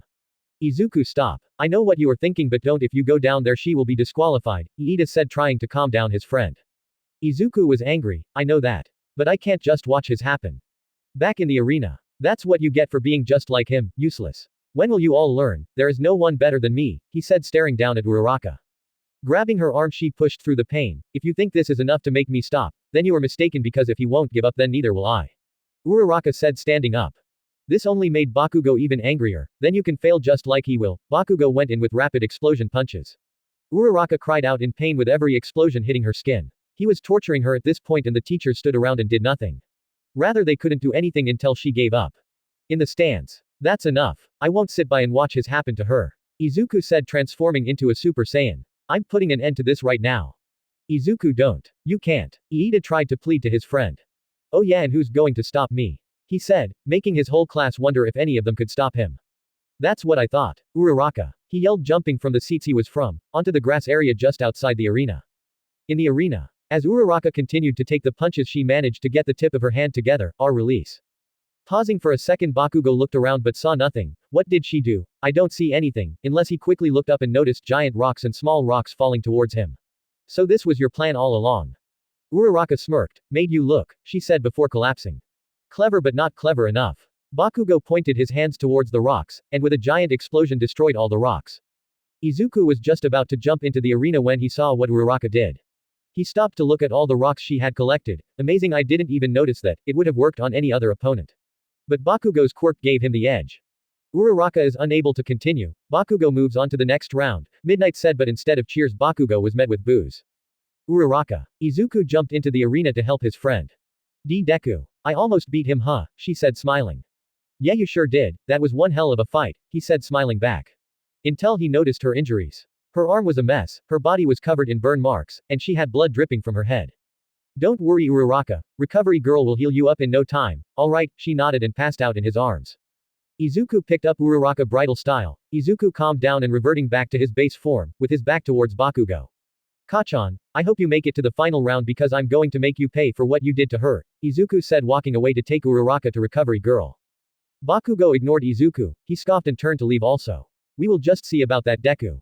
Chapter 13. Hard-fought battles. Izuku walked away from the arena with Uraraka in his arms. Uraraka was fading in and out of consciousness, disoriented she looked at the person carrying her. Deku. Did I lose, she said grunting from the pain. Shish Uraraka, it's okay now I got you, he said with a calming voice. You fought hard Uraraka, now it's time to rest. Uraraka began to cry not from pain but from the sadness she felt within. I couldn't beat him, he was just too strong. I failed, I wanted to prove myself to you but I failed. Izuku held onto her tighter, it's alright Uraraka, you proved to everyone that you can fight head on with the best of us. There is no shame in this defeat, and I'm proud of you for making it this far. Uraraka passed out in his arms one last time with a tear running down her cheek. As they arrived at the infirmary, he was instructed to put her down on one of the beds to which he did. Izuku stepped outside to give Recovery Girl a few minutes to look over Uraraka. Once Recovery Girl finished she called Izuku in, how is she? Izuku asked. Recovery sighed, well that Bakugo kid sure did a number on her, second-degree burns all over her body, her arm is dislocated and also badly burnt. I'm surprised she managed to stay conscious for so long, the pain she must have felt must have been unbearable. Recovery Girl looked at her charts. Izuku closed his hand into a fist and gritted his teeth. That bastard. In that short moment Izuku's eyes changed color, but was quickly calmed down by Recovery Girl, but she will be fine after I use my quirk on her. She will need to stay here after I do. Go on now I'll look after her, Recovery Girl said. Izuku knew he wouldn't be much help now, not without another Senzu bean, which he didn't have on him. Alright, please take care of her, she means so much to me. Izuku began to leave he stopped when he heard a soft voice call to him. Deku, turning around he saw Uraraka had woken up. I'm here Uraraka, he said grabbing her hand. I want you to promise me something, she said barely hanging on. What is it? Izuku asked leaning in to hear her better. Win, she said smiling before fall back unconscious. Izuku smiled. I will Uraraka, I promise you. Izuku got up and left, leaving Recovery Girl to take care of Uraraka. You have a good boyfriend don't you Uraraka? Recovery Girl said looking at the beaten girl. As Izuku made his way back to the stands he couldn't help but think about Uraraka. But before he could do anything else he sensed another big key source approaching. Amazing who is this? Around the corner stepped out Endeavor, the number 2 hero and father to Shoto Todoroki. Izuku tried to walk past him but was quickly stopped by Endeavor. Boy, I saw that power you displayed most impressive. You well may be on your way to becoming a top hero, that is after my son reaches number 1. Oh is that so? Izuku said raising an eyebrow. Yes, for you see Shoto is destined to surpass me and become the number 1 hero. But in order to do that he has to use his left side, which he refuses to do. That's where you come in, this confused Izuku. Since you will fight him in the next round, I want you to make him use his left side, Endeavor said. And what makes you think I can do it? Izuku questioned. Because it's destiny. He won't be able to beat you with just ice no, he must use both. Do this for me and I promise you a sidekick job in my agency when you get out of UA, Endeavor said. No, Izuku said loudly. This shocked Endeavor, what was that? I said no, Todoroki despises you, and frankly speaking I see why. Todoroki wants to be a hero, if he chooses not to use his fire then that's on him, Endeavor's expression turned to one of rage. I'll make him use his fire but not for you but because I want to see him at full power. Izuku walked past the number 2 hero, leaving him to his own devices. Holding back Todoroki I won't accept that, I want to see your full power, Izuku thought as he walked up on the stage. And there they are the 2 powerhouses of Class 1A. Izuku Midoriya and Shoto Todoroki. The crowd cheered as Present Mike introduced them. Are both fighters ready? Midnight said. They both nodded. Midoriya you may be strong but I have a purpose. And not even you will get in my way, Todoroki thought going into a fighting stance, Izuku did the same. Begin. Midnight cracked her whip. As soon as the match started Todoroki created an ice spikes to throw at Izuku. Izuku dodged it with ease, firing a key blast he destroyed the ice spikes. Todoroki this is boring, why don't you use your fire, Izuku asked yawning. No never. I refuse to use his quirk. Todoroki yelled back, launching more ice towards Izuku. In the stands, Uraraka had gotten healed up by Recovery G girl and was allowed to go watch the fight with her class. After a phone call with her parents Uraraka made her way towards the seats where her classmates were seated. Uraraka appeared from the stairs walking to a seat, she said nothing to her classmates. They knew better than to talk to her after such a horrible defeat. Her wounds were now healed, but her arm still needed to be wrapped in bandages. Taking a seat she looked down at Izuku's fight with Todoroki. As she looked at the bracket she noticed Iida's name had slash over his name. Hey Mina, what happened to Iida? Why does he had a slash over his name? Oh, he said he had a family emergency and decided to drop out. I don't know what happened, but the look on his face made me worry, Mina explained. I wonder what could have happened. I'll ask him later, Uraraka thought, shifting her focus back on the fight. Back in the arena. You know, if you maybe actually used your fire, you may actually hit me, Izuku mocked as he dodged Todoroki's ice with little effort. Did he pay you to say that? To make me use his fire? Todoroki covered the floor with a sheet of ice. Oh, what's this? Todoroki closed his hand in an upward motion as the ice surrounded Izuku, completely covering him. Ice coffin. Let's see you get out of that, Todoroki smirked, but he wasn't doing so good. Each time he used his ice, it would slowly begin to cover him in ice as well, lowering his body temperature. Incredible, it looks like Midoriya has been encased in ice. Will he be able to escape, or did Todoroki just secure his win? Present Mike said. It's over, Todoroki said. Midnight couldn't believe it, and the winner is, before she could finish, the ice began to crack. Alright, Deku. I knew you wouldn't lose that easily, Uraraka said, cheering on her friend. Ha! Izuku's voice began to be heard coming from the ice. Rays of green light began to radiate from the cracks in the ice. Ha! Izuku had shattered the ice, sending pieces of ice flying in every direction. Amazing. It seems Midoriya shattered the ice with pure force. Present Mike yelled as the crowd roared with excitement. That ice must have been at least 12 inches thick. That much ice can hold up an 8-ton truck, Eraserhead said in a surprised voice. Wow, now that was cold. Hey Todoroki, want to warm me up? Actually, you might need it more. Look at you, Izuku asked, shivering. Why do you want me to use his quirk? Tell me. Todoroki shouted, ice now covering his arm and part of his face. Because you are kidding yourself. It's your quirk, not his. If you really wanted to be a hero, you'd use your quirk. Izuku quickly got behind Todoroki. Before he had time to turn around, Izuku punched him in the back, sending him flying towards the edge. By sheer luck, Todoroki was able to put up an ice wall in front of him, stopping him from being eliminated. Todoroki fell to his knees, gasping for air. Enough, if you aren't going to use it, then I'm just going to knock you off this arena. Izuku walked towards Todoroki. Stopping right in front of him, he raised his hand to Todoroki and charged up a ki blast. Pathetic. No, I won't let it end like this. I have to do it for her, Mom. Flashbacks of his mother began to play inside his mind. The good times he spent with her playing hero, then he remembered her words. Yes, you are his son, but always remember who you are. If you want to be a hero, then be one, a hero that you want to be, not one he chooses for you. Just as Izuku was about to fire his ki blast, fire began to rise from Todoroki's left side. Completely covering his left side, it shot outwards. About damn time, Izuku smiled, jumping back. Why? Why did you help me? You wanted my full power, then here it is. Don't blame me if you get hurt. Todoroki activated both his quirks simultaneously, melting the ice in the arena and off his body. Finally, but now it's my turn to practice what I preach. Ha! Izuku powered up to Super Saiyan, his aura now golden yellow. Come at me with everything you got, Todoroki. Izuku cupped his hand together, aura began to build around him, then from the inside of his hands, Kamehameha, Izuku fired a full power blast towards Todoroki. I see now, Midoriya, thank you. Todoroki raised his left hand, letting his fire out, while using his ice to send pillars of ice towards Izuku. The pro-hero Cemento saw what was coming and tried to intervene by putting up giant cement walls in front of them. Midnight. This has gone too far. One of them could be seriously hurt. Too little, too late. The walls proved to be useless, breaking from each student's attacks. As both attacks met in the middle, there was a giant explosion, sending a shock wave throughout the whole stadium. Midnight, who was watching from the ground, was knocked off from her platform as it flipped over from the resulting shockwave. As dust began to kick up, it covered the arena. No one could see what had happened. Deku, please be alright. Uraraka closed her eyes and hoping that Izuku was alright. Midnight, are you alright? Cemento said. Midnight picked herself off the floor. Yeah, barely. Man, what is wrong with these kids? They are getting stronger every year, she said, rubbing the back of her head. The dust settled and everyone could now see the result of the explosion. The arena was destroyed. There was a giant crater in the middle of the arena. In the dust there appeared a figure still standing in the arena. It was Izuku. He was still standing. The explosion sent rocks flying at Izuku, which cut him all over his body. Izuku Midoriya is still in bounds, but where is Todoroki? Midnight announced, looking towards the other end of the arena. You might want to check out of bounds, Izuku said, pointing, bleeding from his cuts. Sure enough, there was Todoroki out of bounds, laying down on the ground motionless with his left side of his shirt burnt off. Good thing I eased off the attack at the last second, or this could have ended badly for Todoroki. Todoroki is out of bounds. Izuku Midoriya wins via ring out. He moves on to the final round. Midnight announced, cracking her whip. The crowd roared. Izuku stood proud of his victory, turning where his classmates were, raised up a thumbs up.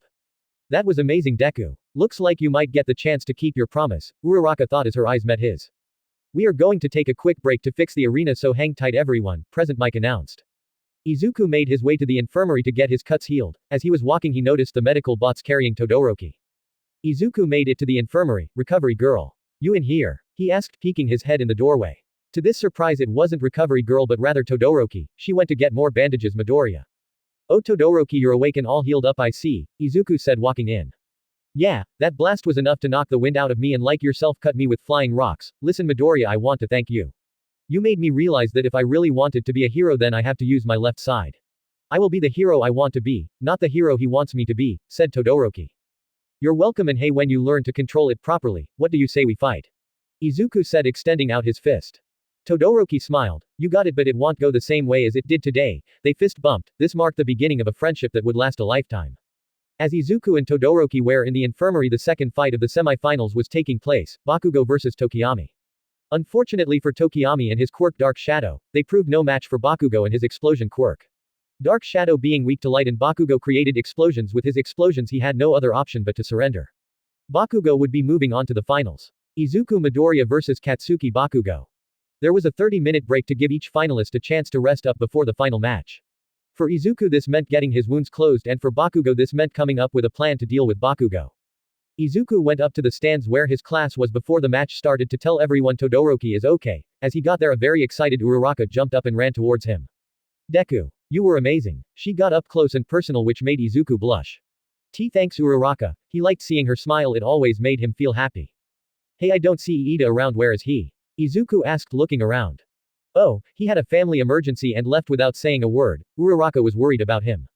I see, so that's why Bakugo fought Tokiyami. He must have quit before the match. Izuku was also beginning to worry. Midori, you think it's a good idea to stay here talking when you should come up with a plan to fight Bakugo, Mina said, jumping in the conversation. Oh, I got that covered. I won't go down without a fight, that's for sure, Izuku proudly said. The key to winning is to break down his pride, and I know just how to do it. Bakugo meanwhile was trying to come up with a plan to take down Izuku. Damn it, I can't think of anything. He has that damn transformation of his, he was frustrated. If it's power you seek, then I can give it to you, a voice said behind Bakugo. This caused him to jump back. What stood in front of him was a tall figure covered from head to toe in a dark trench coat. His face hidden behind a mask that covered his face except for the eyes. Who are you? And how did you get in here? Bakugo raised his hand ready to blast this person. His eyes, they are so red, so filled with hate. They seem so familiar. No, it couldn't be Da. His thought was interrupted by the unknown figure speaking. Now we don't want anything bad to happen, now do we? I'm just here to give you what you want, power. The future said, extending his arm out from underneath his trench coat, revealing a strange fruit. It looked like the lychee fruit but orange in color. This is a fruit from the Tree of Might. It grants whoever eats it an amazing power boost. Eat it during your fight with Izuku and you will gain an edge over him, the figure said, smiling underneath his mask. This seems too good to be true. But if it will help me beat Deku, then I'll take it. Bakugo grabbed the fruit from the figure, looking at it. It seems it was nothing but a regular fruit. Perfect, the figure thought, smiling under his mask. So all I have to do is eat this F. When Bakugo looked back up, the figure was now gone. Where did he go? Doesn't matter. If what that guy said is true, then I might have a chance to beat Deku. Bakugo put the strange fruit in his pocket and decided to use it when he needed to during the fight. Will Izuku and Bakugo please make your way to the arena? It's time to start the final round. Present Mike's voice came over the speakers. Back with Izuku, he felt something. It's that strange key I sensed back then. It was only for a second, but I'm sure it was. When he heard it was time to head down, he was about to leave when Uraraka grabbed his arm. Deku, I know I told you to win, but please be careful, she said with sad eyes. It's alright Uraraka, I'll be careful. I did make a promise to you anyway. He turned away, walking to the exit to head towards the arena. Damn, my heart is beating out of my chest. If I win, I'll tell her.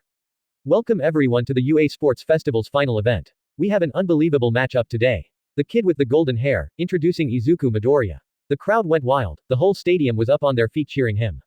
And his opponent, it's the boy with the skills to pay the bills, Katsuki Bakugo.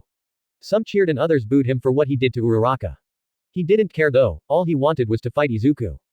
As both fighters arrived at the arena, they sized each other up. Remember, go after his pride, Izuku thought. Do as much damage as possible. If all else fails, I'll eat the fruit, Bakugo thought as they both went into a battle stance. Are both fighters ready? Asked Midnight. Both nodded. Izuku's ki flared out while Bakugo set off tiny explosions in the palm of his hand. Please don't destroy the arena this time, we just got it fixed, begin. She said nervously. With a crack of her whip, the final event was underway. Note: now it's time for the sports festival final. Deku vs Bakugo. Again, I would like to thank everyone who continue to read my story, and to those who are reading this for the first time, welcome, and I hope you stick around. Also, I need some ideas for the hero intern arc. Any and all suggestions are welcomed. Question: if had the choice to bring in one character from the Dragon Ball universe into the MHA universe, who would it be and why? I would like to know who you would bring. I would choose Ultimate Gohan, he would just dominate. Chapter 14. Rivalry Battle. Begin. Midnight yelled out, but no one moved. Everyone in the stadium was confused until Bakugo spoke. Hey Deku, aren't you going to transform? Bakugo asked, looking like he was going to explode any moment. Izuku smirked. No, I don't think I'll need it to beat you. What did say, you bastard? Bakugo ran towards Izuku, ready to blast him away. Die. Bakugo's explosion rippled through the stadium, kicking up dust and debris where Izuku was standing. Everyone was stunned when they noticed Izuku did not move. Is that all you got, Kachan? Izuku's voice was heard from within the dust. As everything began to clear up, they saw Izuku unscratched from the explosion, with a green force field around him. You bastard. This trick again, why don't you take down the shield and fight me? Bakugo yelled. I have a better idea, I'll take down the force field. Izuku dropped his force field. Tell you what, I'll give you a free shot, but if you waste it. Izuku was cut off by Bakugo flying towards him, raising his hands to Izuku and firing off an explosion at point-blank range. Smoke from the explosion covered both Izuku and Bakugo. He had done it, he just beat Izuku. Bakugo smiled. You shouldn't have given me that free shot. To Bakugo's surprise, an all but familiar voice came from the smoke. You're going to regret it. The force of the explosion was enough to leave burn marks on Izuku's uniform. Except for some small cuts on his face and the blood dripping, he was fine. Wiping the blood off him, he rushed Bakugo, punching him hard in the stomach. Herg, you bastard. Bakugo grabbed him stomach. I'll get you for this, asshole. Izuku went wide-eyed.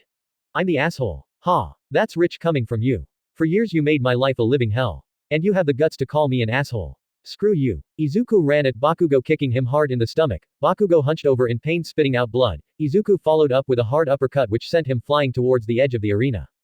Bakugo managed to regain his composure mid-air, and with the help of his explosions he managed to stay inbounds. Damn it, I guess I have no choice now, Bakugo said, pulling out the fruit from his pocket. Kachan, this is no time for a snack, you can eat later, Izuku mocked. Bakugo ignored him and proceeded to take a bit out of the fruit. Instantly Bakugo felt different. What is this? His body began to change, he bulked up and aura began to surround Bakugo, similar to Izuku's but black in color. What the? His power, it's growing, but how? It must have been that fruit he ate. Izuku was shocked. This isn't good. Izuku fired ki blasts at Bakugo but did nothing. If blasts won't work, then how about this? Izuku ran towards Bakugo, punching him in the face. Tickles, Bakugo smiled. His punch had no effect on him. Izuku jumped back, shocked that his punch did nothing. He's gotten stronger, he might be just as strong as me. Time to kick this up a notch, Rog. Izuku powered up to his Super Saiyan from. Same old tricks won't work on me, Deku. Bakugo charged in, with such speed Izuku had trouble following him. Raising his hands once again, Bakugo pointed and fired. The resulting explosion was larger than his previous one. This attack would do damage to Izuku. Deku. Uraraka yelled. What the hell happened to him? He's gotten stronger after eating that strange fruit, Kaminari said. It must have been some sort of quirk amplifier or something, Momo said. Izuku was blasted back from the explosion. He had enough time to raise his arms in front of him, but it would prove useless. His arms were now burnt and bleeding from the injuries. Damn, that hurt. Even as a Super Saiyan he can keep up. I better take this more seriously, Izuku said, looked at his arms. What's wrong, Deku? What happened to all that pride you were spilling a second ago? Not so tough now, are you? Bakugo grinned. I'm not even getting warmed up, now the real fight begins. Ha! Izuku fired multiple ki blasts at Bakugo while running towards him. Bakugo easily destroyed the oncoming attacks with quick blasts. He didn't notice Izuku running at him. Izuku delivered a swift kick to the stomach. Bakugo countered with a double fit punch to Izuku's back. Blow after blow, the two traded punches. The two showing no signs of slowing down, each had their own reasons not to give up. Go Izuku! Uraraka yelled from the stands, trying to encourage Izuku. In a rare occurrence for Izuku, he glanced up to see her for a split second, and in that second Bakugo found his opening. Kicking Izuku to gain distance, Bakugo used his explosions to rotate fast, to create a vacuum of air around him. Howitzer impact. The explosion so massive that it had the equivalent to a missile explosion if not greater. Izuku tried to activate a ki barrier but it was too late. The explosion made contact with Izuku, his skin seared, the Ua gym shirt was disintegrated. Crap, this is going wrong fast. Izuku was thrown into the air like a ragdoll, unable to control himself. He saw that he was falling out of the ring. Thinking fast, he fired a ki blast using the kickback to help him. He was able to push himself back onto the ring. Landing hard on the cement floor, he cracked it, leaving a small crater where he fell. Damn, another shot like that and I'm. Izuku looked up to find Bakugo once again ready to fire another attack. Howitzer impact x2. Bakugo yelled, firing off another attack. Amazing. Bakugo fired off another devastating attack. I don't think Izuku is getting up from that one. Mike's voice was heard across the stadium. Izuku number. Uraraka said, getting up from her seat. Don't worry, he's alive, badly injured but alive, he will get out of this, said Todoroki. I hope you are right, Todoroki. No, I know you're right.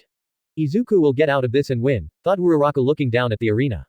For a few seconds the whole stadium fell quiet, amazed by the explosion but also mixed with a bit of concern for Izuku. A huge sigh of relief was felt when in the smoke following the explosion Izuku was seen rushing at Bakugo, catching him off guard. He managed to get in close, punching him fast and hard multiple times. The whole stadium saw Izuku with burn marks on his body and blood running down his body. Most were amazed how Izuku was still fighting. After a while both fighters retreated to opposite sides of the arena. Izuku felt his body burn, his muscles weakened, and his breathing heavy. Bakugo was the same, they both knew they couldn't go on for much longer, they had to end this now. I have to try that technique, it may have negative effects but if I end it fast enough it shouldn't matter. Are you ready to give up, Deku? Kacchan asked, walking towards Izuku, but before he could get close enough to finish the fight, Izuku's aura exploded out. It's been fun, Kacchan, but I think it's time we end this, don't you think? Said Izuku. Finally something we can agree on. Bakugo fired explosions from his hands. Izuku screamed as his body began to bulk up, his muscles expanding with everything second. His aura fluctuated, now with no shirt on the entire stadium and the TV viewers can see his muscles bulk up. Well, look at Midori, he's getting super buff all of a sudden. He looks good with all those muscles, commented Mina, making all the girls nod in approval. Uraraka just blushed at the sight of Izuku, she tried to look away but always found herself staring. Izuku felt it very nerve in his body contract, his ki going through his body, and his power increasing. The whole stadium shook from the sheer power he was outputting. Izuku went quiet then smirked, Kaioken. Instead of his golden aura his aura erupted to red, covering his entire body. The light he was emitting was so intense that the whole stadium was shadowed by the red glow of his aura. This another power up, Deku. Doesn't matter because you are going down. Bakugo also ran towards Izuku. Both fighters knew this was it, first one to land a solid punch would win. As both brought their arms back ready to finish it, Izuku couldn't help but smile. Bakugo fired one last blast to give his punch more kick to it. Deku. Izuku focused his ki to his fist, it started to glow red as they ran towards each other, Kacchan. As both fists made contact with their targets, a clean shot to the head. A shock wave rippled outwards towards the stands, those who were sitting felt themselves being pushed back in their seats, those who were unlucky enough to be standing were pushed to the ground. A cloud of dust was kicked up due to the collision, no one could see who was still standing. As the dust settled the outline of someone began the outline. Ha! A yell was heard from the dust, then followed by the green glow of energy that pushed the dust out of the arena. It was Izuku still standing but now in his normal state. Bakugo laid on his back completely knocked out cold. Izuku had won the UA sports tournament. And the winner is Izuku Midoriya from Class 1A. Present, Mike said. The crowd cheered as they finally had a winner. I did it. Izuku said before hitting the ground facing up. Uraraka, I kept my promise, he thought as he raised his hand up and signaling a thumbs up. Wow, that was an incredible show, Momo said applauding. I know, right, Midori was amazing, said Mina. Deku, you did it just like you said you would. Thank you, Uraraka thought, whipping away a tear. As Izuku laid on his back, he couldn't help but think about that strange fruit. Where did Kacchan get that fruit and who gave it to him? I'll have to ask him later. Izuku and Bakugo were taken to the infirmary to get their wounds healed. Bakugo was knocked out until recovery girl healed his injuries, broken ribs and a few cuts and bruises, but nothing she couldn't fix. Besides the injuries to his hands, Izuku also had cuts and bruises, but the most damage was in his internal organs. The explosion had ruptured his liver and a mild concussion. Lucky for him, with a quick kiss for both, they were both up and ready to receive their medals.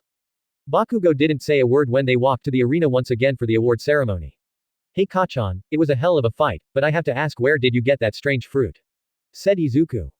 FCK off, Deku, I don't need your pity, and as for the fruit, it's none of your business where I got it. All you need to know is that I'll get stronger and kick your ass one day, Bakugo said with his hands in his pocket. I will be here waiting, Kacchan, wherever and whenever you are ready, Izuku said, walking onto the arena. And there they are, everyone, now it's time, the award ceremony, and who else to give the medals but the one and only All Might. Midnight said as a shadow jumped over the stadium and into the arena. Hello everyone, it's your one and only All Might, here to give out medals. Let's start off with third place, Shoto Todoroki. The crowd cheered as All Might placed the bronze medal around Todoroki's neck. Well done, young man, you have a bright future ahead of you, learn to control both of your quirks and you can very well be a top 10 hero. Now second place, Katsuki Bakugo. The crowd cheered but not as loud. You showed great drive in the final fight. With a little more training you should be able to take first place next year. Bakugo looked at the silver medal and refused to accept it. No, I won't take it. I won't accept it. I refuse to be second fiddle to him. Bakugo turned away so All Might couldn't place the medal on him. Accept it, young Bakugo. Use it as a reminder to get stronger. That will help you in the future when you try to overcome the current power gap. All Might said. To his surprise, Bakugo turned back to him and lowered his head to show that he would take the medal. I am also curious where you got that strange fruit. It's far too dangerous, it could land in the wrong hands. Principal Nezu and I are going to have a few words with you. Something so powerful should not be taken lightly, All Might thought as he moved on to Izuku. And now last but certainly not least, our first place winner, Izuku Midoriya. The crowd exploded in cheer, the whole stadium stood up to applaud Izuku. For your amazing display of power, I give you the first place medal. You have amazing potential, young Izuku. I hope to see you in a few years at the top 10 heroes, All Might said, placing the gold medal on Izuku. Izuku couldn't believe it, he was now one step closer to becoming a hero, just like Master Roshi wanted him to be. This is for you, Master Roshi, looking at the medal, then looked towards the sky hoping Master Roshi was watching.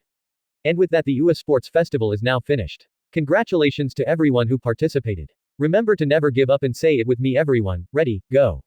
Thanks for party patting, said All Might, but that's not what everyone else said. Plus Ultra. Boo. You were supposed to say Plus Ultra. The crowd yelled at him.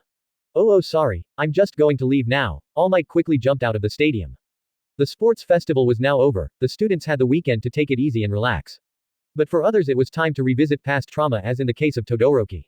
For others it was time to find new allies, evil allies.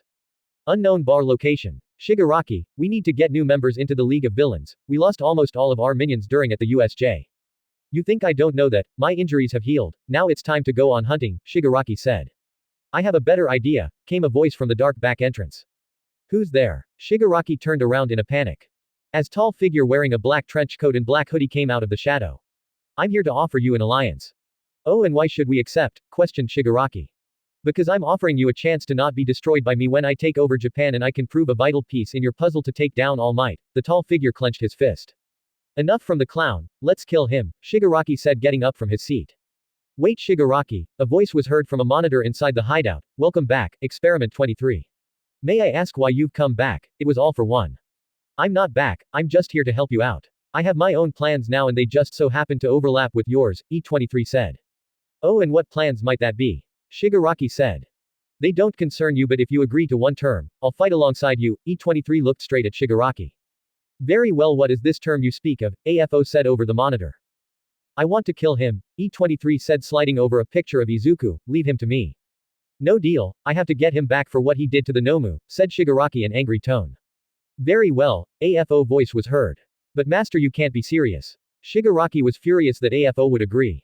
Very well, here, take this, E23 said, throwing a cell phone at Shigaraki. It has only one number in it, call me when the next big thing is and I'll show up. But I warn you once and only once, don't ever try to screw me or else you're going to regret it. E23 vanished from the bar. Could it be that you know where you came from? AFO thought to himself.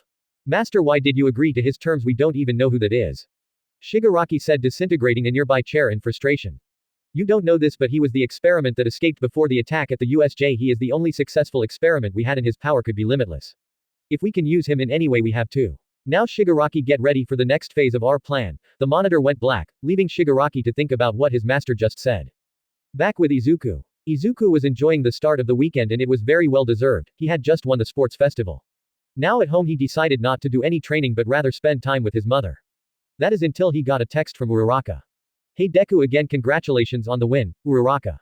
Thanks Uraraka, I did promise you I'd win, Izuku. Why yeah you did. Anyway, I've been thinking, how about we go hang out before we go back to school, Uraraka. Izuku nearly dropped his phone when he read the text. Alright, Izuku, relax. Why are you getting nervous? You fought the Nomu, why is this getting you nervous? Izuku talked to himself. Sure, where do you have in mind, Izuku? I was thinking maybe the mall, we could go hang out, you know, Uraraka. Yeah, let's go. Saturday, good for you, Izuku. No, sorry, my parents are actually here at my apartment right now. They wanted to come celebrate with me for making it so far in the sports festival. They won't leave until Saturday night. How does Sunday sound to you, Uraraka? Sunday works, I'll meet you at your place, Izuku. Alright, perfect, I'll send you my address later today. I'll see you Sunday then, Uraraka. Yeah, see you then, Izuku. As Izuku put down his phone, he couldn't believe what had just happened. Wait, is this a date? No, there's no way, is there? With Uraraka. I can't believe you guys made me do this. Uraraka said, putting down her phone, blushing. Oh come on dear, you have to properly thank him for saved you, Uraraka's mother said, plus I saw how he was carrying you after your fight. Mom. It's not like we are just friends. Uraraka fired back. Maybe not now, but you never know in the future, Uraraka's mother chuckled, seeing her daughter blushing. But her father was having none of it. That's right. They are just friends and that's how they are going to stay, right, Ochaco? He turned to Uraraka to find her blushing. Mr. Uraraka's face went blank. Oh no, my baby girl is in love. He went to a corner to sulk. I told you guys, it's not like that, she said, but her father did not listen, he was too busy sulking. Oh my, so you're denying it too much, dear. No matter, we will see him tomorrow anyway, her mother said, going to check on her father. But this confused Uraraka. Wait, I thought you guys were leaving in the Saturday night. Uraraka asked, confused. Oh, didn't we tell you we also want to thank him ourselves for saving you? It's only proper, so to do that we had to trick you a bit, her mother said, scratching the back of her head. And no, you didn't. Fine, I can't be helped, just promise me you guys won't do anything weird, she pleaded with her parents. Oh, course dear, I would never, her mother said. No promises, her father's voice came from the corner of the room. Sorry Deku in advance, Uraraka sighed. End notes. And here it is. Izuku x Uraraka ship is sailing. People have asked for it and here you go, next chapter. A day to remember. Izuku was nervous, he spent all of Saturday trying to pick out what to wear. After a messy room and a little help from his mother, Izuku chose to wear a green shirt with a black jacket and blue jeans. A simple look, but overall he looked good. It was now Sunday, the fateful day. Alright Izuku, get it together. You fought against villains and this is what's got you nervous. Uraraka had sent her address and he was on his way there. Before leaving, Izuku was stopped by his mother at the door. Izuku, hold up before you go, I want to ask you something, Inko said nervously. Yeah sure mom, what's up? Said Izuku, turning towards his mother. Well, it seems since Recovery Girl found out about who you really are and I was thinking maybe it's time to tell other people before they find out. This question was a hard one for Izuku. Yes, he'd thought about telling people but was afraid of what they would say. I have actually given it some thought mom, and yeah, I do think I should tell people, but I don't know how they will react when I tell them. You have to tell people you trust, sweetie. Take for example that Uraraka girl, do you trust her? Inko said, walking up to Izuku. Yes, Izuku answered with no hesitation. Then maybe you should start by telling her. If she can accept you for what you really are, then that means others can too. His mother now looked him dead in the eyes. Don't make the same mistake I made with your father. I never told anyone about him and I've regretted it since. Izuku sighed. Alright mom, I'll tell her. Inko smiled. Good, now off you go and remember no funny business, okay? Yeah I know mom, love you, Izuku said, walking out the door. Izuku walked down the street. Uraraka's apartment was a few blocks away, so he had time to think about how he was planning on telling Uraraka. How should I tell her? Hey Uraraka, I'm half human. No, that sounds dumb. This is going to be harder than I thought, Izuku said as he began walking up the stairs to Uraraka's apartment. He walked past a couple of units, until he stopped at Uraraka's apartment. Alright Izuku, it's now or never. He knocked on the door. He heard someone approach the door. His heart started to beat faster as the doorknob turned. To his surprise, it wasn't Uraraka who answered the door but rather a woman.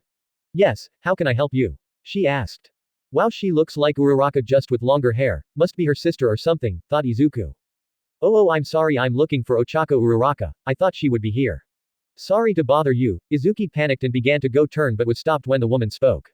No wait, please come inside, Uraraka is actually getting ready. She invited him in, but Izuku was still a little skeptical but sensed no hostility, so he went inside. Please have a seat on the couch, I'll bring you some tea, she said, going to the kitchen. Oh, thank you very much. He was handed a cup of tea, while the woman sat across from him. He nervously took a sip of the tea. Wow, this is good. I'm sorry for asking, but is you Uraraka's sister? Izuku asked, taking another sip of tea. Oh my, do I look that young? And yes I am. It's nice to meet you. I'm sorry I never got your name, she said, taking a sip of her own tea. Oh right, it's nice to meet you too. My name is Izuku Midoriya. While Uraraka didn't mention she had a sister, I wonder why. Izuku didn't know why she didn't tell him. Oh, are you two that close that you feel that she needs to tell you? She said with a grin on her face, getting closer to Izuku. I wouldn't say her that super close, more like, best friends. Izuku started to sweat. Too close, too close. Just then Uraraka walked into the living room and saw what her mother was doing. What are you doing? She asked. Oh, just having a little fun, her mother said with a smile. Mom, I told you not to do anything weird, Uraraka sighed. Sorry Deku, my mom could be a real handful sometimes. Wait, did she just say mom? Izuku yelled internally. Oh Uraraka, you're so mean sometimes. I was only having a little fun, her mother frowned.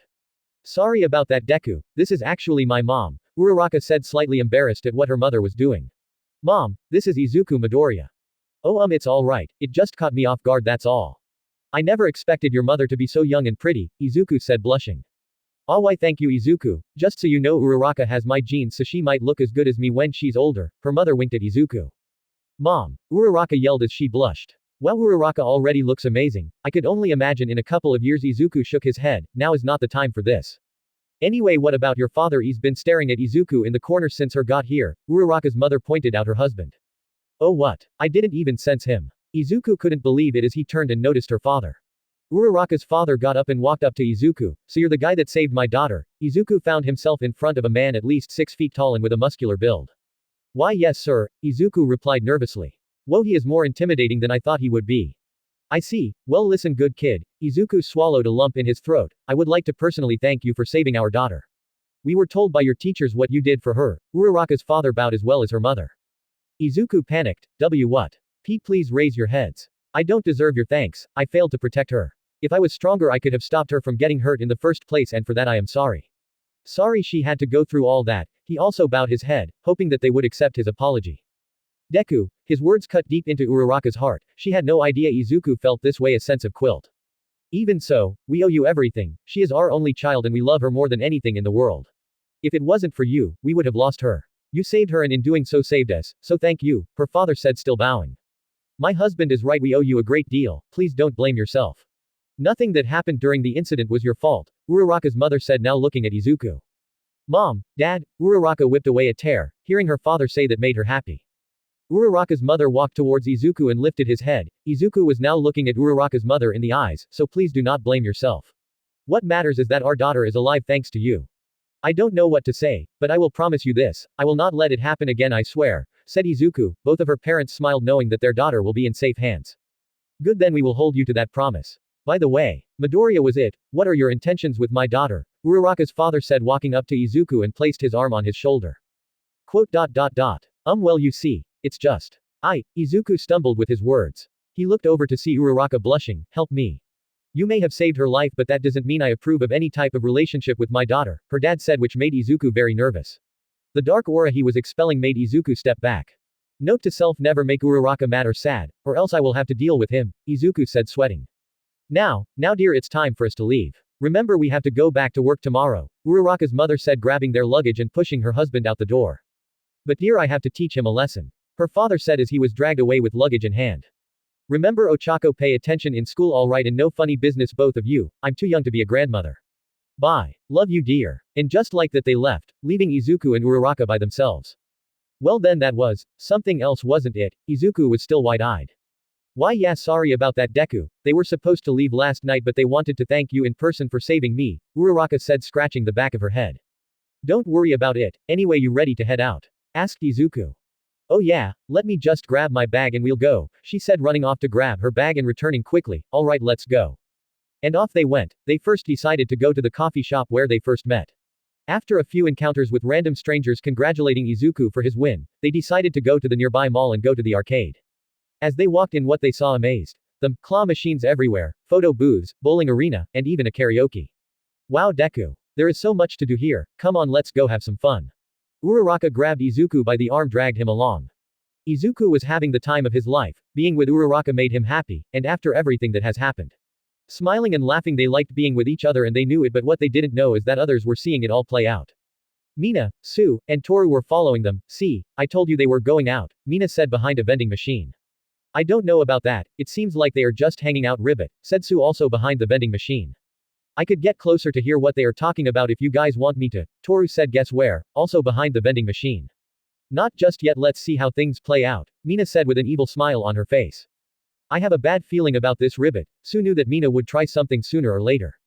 Hey Deku, let's go to the photo booth. I want a picture of us to remember this day, Uraraka said, dragging Izuku by the arm into the photo booth. Alright, let's pick a frame. Oh, this one is nice, Uraraka said using the touchpad. The design was a simple one, it was a starry background. Alright, ready Uraraka, Izuku said, about to press the countdown button. Ready. Uraraka got in close to Izuku. 3, 2, 1. Flash. Awesome. Let's get two so we can each have one. After a few seconds the photos printed and both were happy how they looked together. I will hold on to this forever, they both thought as they got out of the photo booth. As the day winding down, Izuku and Uraraka decided to find a place to eat before calling it a day. Both were really hungry, so they stopped by a small restaurant near the mall. But the feeling of telling her never left Izuku's mind, he had to find the right time to tell her. Welcome, table for two I see. Perfect, come with me, I'll show you two to your seats, the waiter said. Now seated, wait, I remember you. Yeah, you won the UA Sports Festival, right? Why yeah, that's me, Izuku said, embarrassed that someone recognized him. That's awesome. Celebrating with your girlfriend I see, nice, said the waiter placing the menus down. Oh we aren't. A blushing Uraraka tried to explain but was cut off by the waiter. So what can I get you two to drink? Said the waiter, completely ignoring Uraraka. Uraraka decided to let it go. Melon soda for me please. Make it two please. Izuku jumped in. Right away, the waiter went off to grab the drinks. I guess people see us a couple huh Deku, Uraraka said, trying to hide her blush. Why yeah, it seems that way, Izuku chuckled nervously. What followed was a minute of pure awkwardness. Nobody said anything, the two just stared at the menus. Izuku decided to break the silence. I had so much fun today Uraraka, thanks for inviting me out, Izuku said, putting down the menu. No problem, think of it as payment for saving me, Uraraka hid behind her menu embarrassed. I should save you more often then, Izuku laughed. Oh whatever, next time I'll be the one saving you, Uraraka pouted while Izuku chuckled. Just then the waiter came back with the drinks. Here are you drinks, 2 melon sodas. Are you ready to order or do you need more time? Can I get the pork cutlet please, Izuku said. Of course, and for you miss. Said the waiter, turning to Uraraka. Can I get the udon please, Uraraka said, pointing to the dish. Very good, I'll be back with your orders, the waiter taking the menus. So Uraraka, how many internship requests do you think you got, Izuku asked. That's hard to tell, I did lose so I'd say not a lot. I do know this that you get a lot since you won, Uraraka said, taking a sip of her drink. You think so? It couldn't be that many, I don't think so anyway. We will just have to find out tomorrow, said Izuku. Just then their food had arrived, and here we are, pork cutlet for you sir and udon for miss, and this is on the house, the waiter said, putting down a chocolate cake with a little heart in the middle. Enjoy. Wow Deku. Everything looks so good, time to eat. Uraraka dug into her food. You're right, it looks amazing, Izuku drooled looking at his food, less talking more eating. As they ate, a duo of girls were watching them from across the room. So what are they talking about? Asked Mina. They talked about school, Toru said, sitting back down with the girls. She had stealthily made her way right next to them and listened to their conversation. Wow really, even outside of school they talk about school, boring, Mina said, slumping down on the table. I don't know guys, Izuku seems to be thinking of something. It's almost like he wants to say something to Uraraka but can't find the chance. Ribbit, Sue said, biting into a chip. Mina's eyes gleamed. Do you think it's a love confession? Oh, I get in closer to hear, said Toru, getting up again but was stopped by Sue. Let's not, it seems important so you don't want to hear something you're not supposed to, Ribbit, Sue said, stopping her friends. You're no fun, Mina pouted. Wait look, they finished eating and are heading out, come on let's go. Finishing their food they both got up to pay, but before Uraraka could reach into her purse Izuku paid the bill plus a tip. That was so good Deku. Uraraka said, stretching. Hey Uraraka, want to walk down by the beach? Izuku said nervously. Yeah sure, that sounds nice. Uraraka followed Izuku to the nearby beach, which was a good 10-minute walk. Uraraka was surprised to see the beach. Wait, wasn't this beach full of trash? The moon shined down on them, providing light for them to walk along the shore. The wind blew and the shine of the moon bounced off the water. Yeah it was, I kinda destroyed all the trash, Izuku said, scratching his head. Really? There was so much trash? Uraraka was shocked. No one wanted to clean up the beach since there was so much and Izuku cleared it out. Yeah, Izuku took a deep breath. Listen Uraraka, I gotta tell you something, he said, turning to her. This shocked Uraraka. Why yeah, what's up? She blushed. He sounds so serious. I wonder what he wants to talk about. I don't know how to tell you this, but I trust you enough to tell you. You probably won't believe me, but here goes. Izuku was shaking. Wait, did he say that I won't believe him? Uraraka looked at him, puzzled as to why he would say that. Izuku breathed in. I know what I'm about to say may sound crazy, but I'm not fully human. Uraraka took a step back, shocked at what she just heard. What do you mean not fully human? I mean exactly that, I am only half human. The other half is Saiyan blood. Izuku's voice cracked out of nervousness. Saiyan. What is that? Some sort of alien or something? Uraraka's head was spinning. Yes actually, my father is a Saiyan, he is an alien from another planet and my mother is human, you see I don't actually have a quirk. My powers come from my Saiyan blood. Saiyans are a warrior race and they use their unnatural high battle power to take over planets. Izuku was stopped by Uraraka. Deku, don't tell me you are actually planning to take over the world. Uraraka's head was swirling with crazy ideas. What? No. Of course not, I would never do that. Listen Uraraka, you are the first person I've told this secret to. I don't expect you to believe me, but I just wanted you to know since I trust you.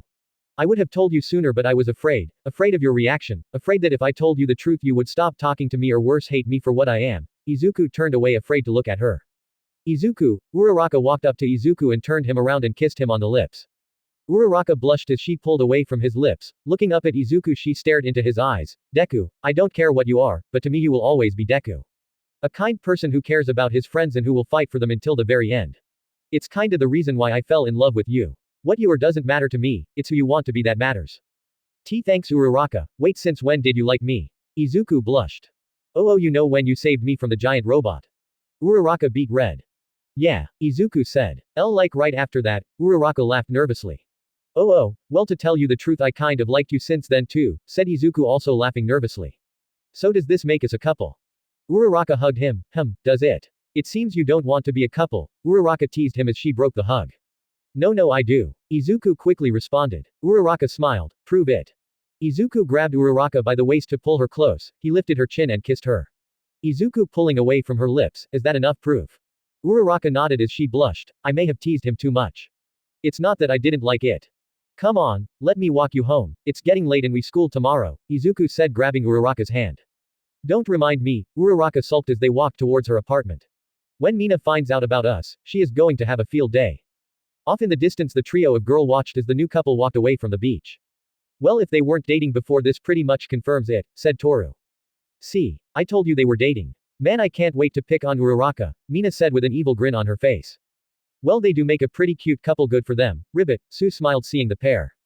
Unknown to everyone there was someone else, watching from rooftop. The figure was wearing a black trench coat with a mask, it was E23. I see you found yourself a girlfriend Izuku. Congratulations but make sure you protect her or else. I can't wait for you to unlock more power and when you do that's when I will strike and kill you. Enjoy these times while you can because I will soon make my mark on history. Brother, E23 turned from the edge of the building and fled into the night. All Might's apartment. All Might had a long day of beating up villains so naturally he was tired. Turning back into his normal form he walked into his apartment to find lights on in the kitchen. Wait I know I turned off the lights before I left so why are they on? Walking into his living room he couldn't see anything, he made sure not to knock anything down that's when he heard a noise coming from the other side of the living room. All Might instinctively buffed up thinking it was villain who broke into his apartment. Who's there? Show yourself. All Might's voice was heard throughout the apartment. Out from the shadows a voice was heard, easy there, I am not here to hurt you. I just want to talk if that's alright with you Toshinori Yagi. How do you know my name? And what are you doing in the shadows like some sort of boogeyman? Come out of the shadows and let me get a look at you, then I'll believe you mean me no harm. All Might stood in a defensive position ready to strike if he had to.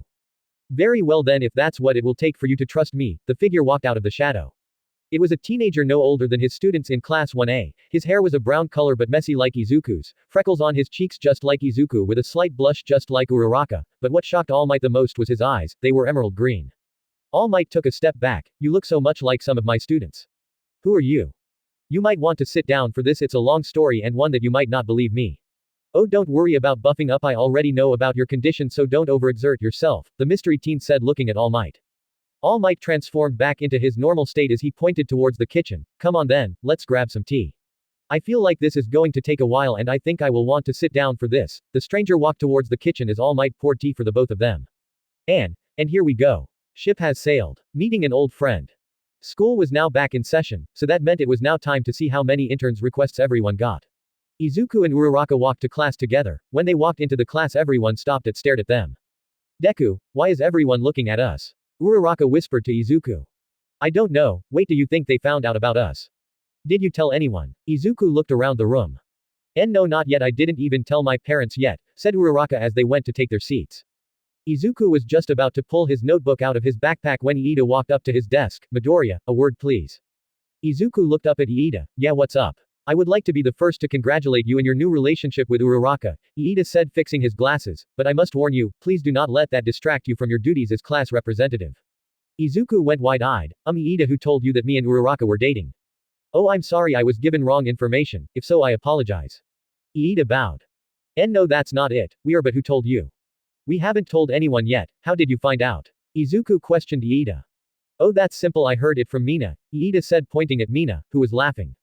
Oh that makes sense, wait no it doesn't. How did she find out? Izuku got up from his seat.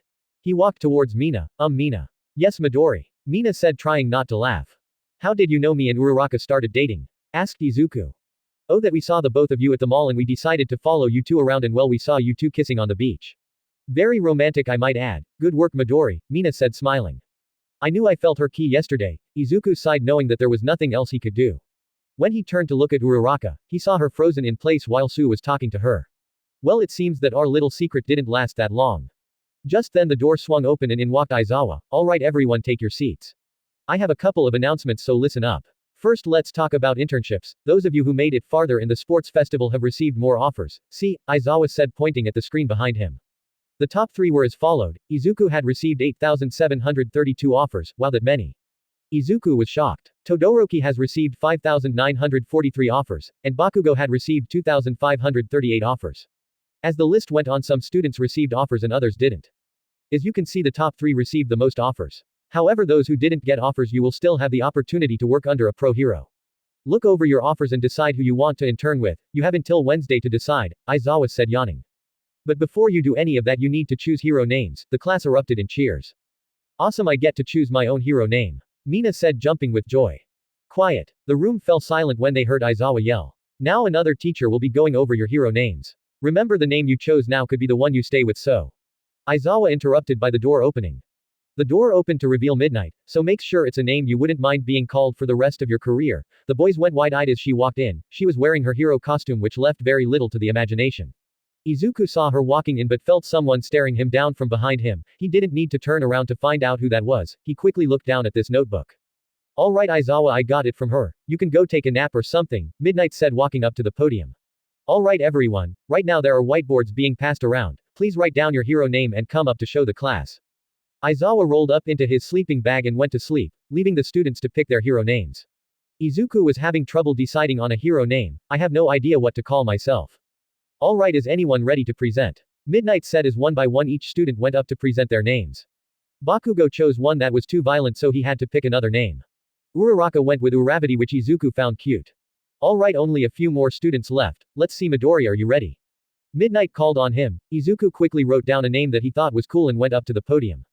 I chose this name since it kinda goes with what I do. The hero name I picked is Deku, the Golden Warrior. Izuku held up his whiteboard up for all to see. Uraraka smiled when she heard his hero name.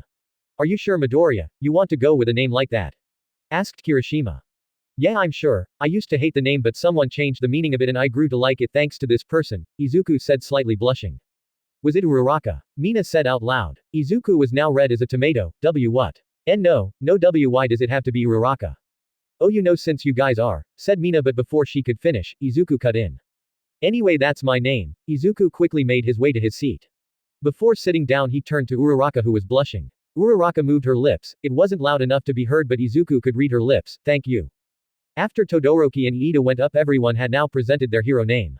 Alright, so that's that. Please look over the offers you've received. You have 2 days to decide, Aizawa said, getting up from his nap. As the school day went on and it was now time for lunch, Izuku had to stay behind to get some class representative work done with Momo. Once finished, Izuku still had time to eat, so he decided he was going to have lunch with Uraraka and Iida. Before he could make it to the cafeteria, he was stopped by All Might. Midoriya, my boy, I would like to have a word with you, if that's all right, said All Might. Sure. Izuku followed All Might into the conference room. Sitting down, All Might offered Izuku some tea, which he accepted. Well then, let's begin. For starters, congratulations on winning the sports festival. The power you displayed was quite impressive, All Might said, putting down his tea. Thanks, All Might. That means a lot coming from you. Izuku put down the cup of tea and smiled at the praise he was getting. Someone else is in the room. This key somehow feels different. Yes, to tell you the truth, I've had my eye on you for a while. Listen, I have something I would like to talk to you about. For you to truly understand, I must show you this, All Might said, lifting up his shirt to reveal a ugly wound. I got this fighting a billion many years ago. As of now, I can only be a hero for about 3 hours. Why are you telling me this, All Might? Izuku didn't like where this conversation was heading. Because, young man, I believe you are worthy of my power. Should you choose to accept it, you will become the next symbol of peace. What do you say? I know you are already powerful as it is, but with my power you will feel power like no other, All Might said, extending out his hand. So what do you say, young man? Izuku thought about it. It would be nice to become stronger. But power that I did not earn with my hard work will not sit right with me. Izuku got up from his seat. I'm sorry, All Might, but my answer is no. Perfect, we can start. What? All Might couldn't believe what he was hearing. Midoriya, are you sure? As much as I appreciate the offer, power that I do not earn on my own would be meaningless to me. I will rise to the top with my own power. It may be pride talking, but I honestly don't think I'll need your power.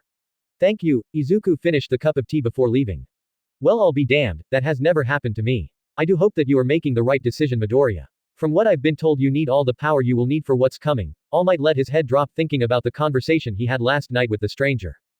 Flashback, All Might's apartment. All Might sat down at the table with the stranger, not knowing what to expect. As the stranger took a sip of tea, his eyes went wide. Wow, it's been so long since I had a warm cup of tea. Tell me, who are you? All Might asked, looking at the stranger.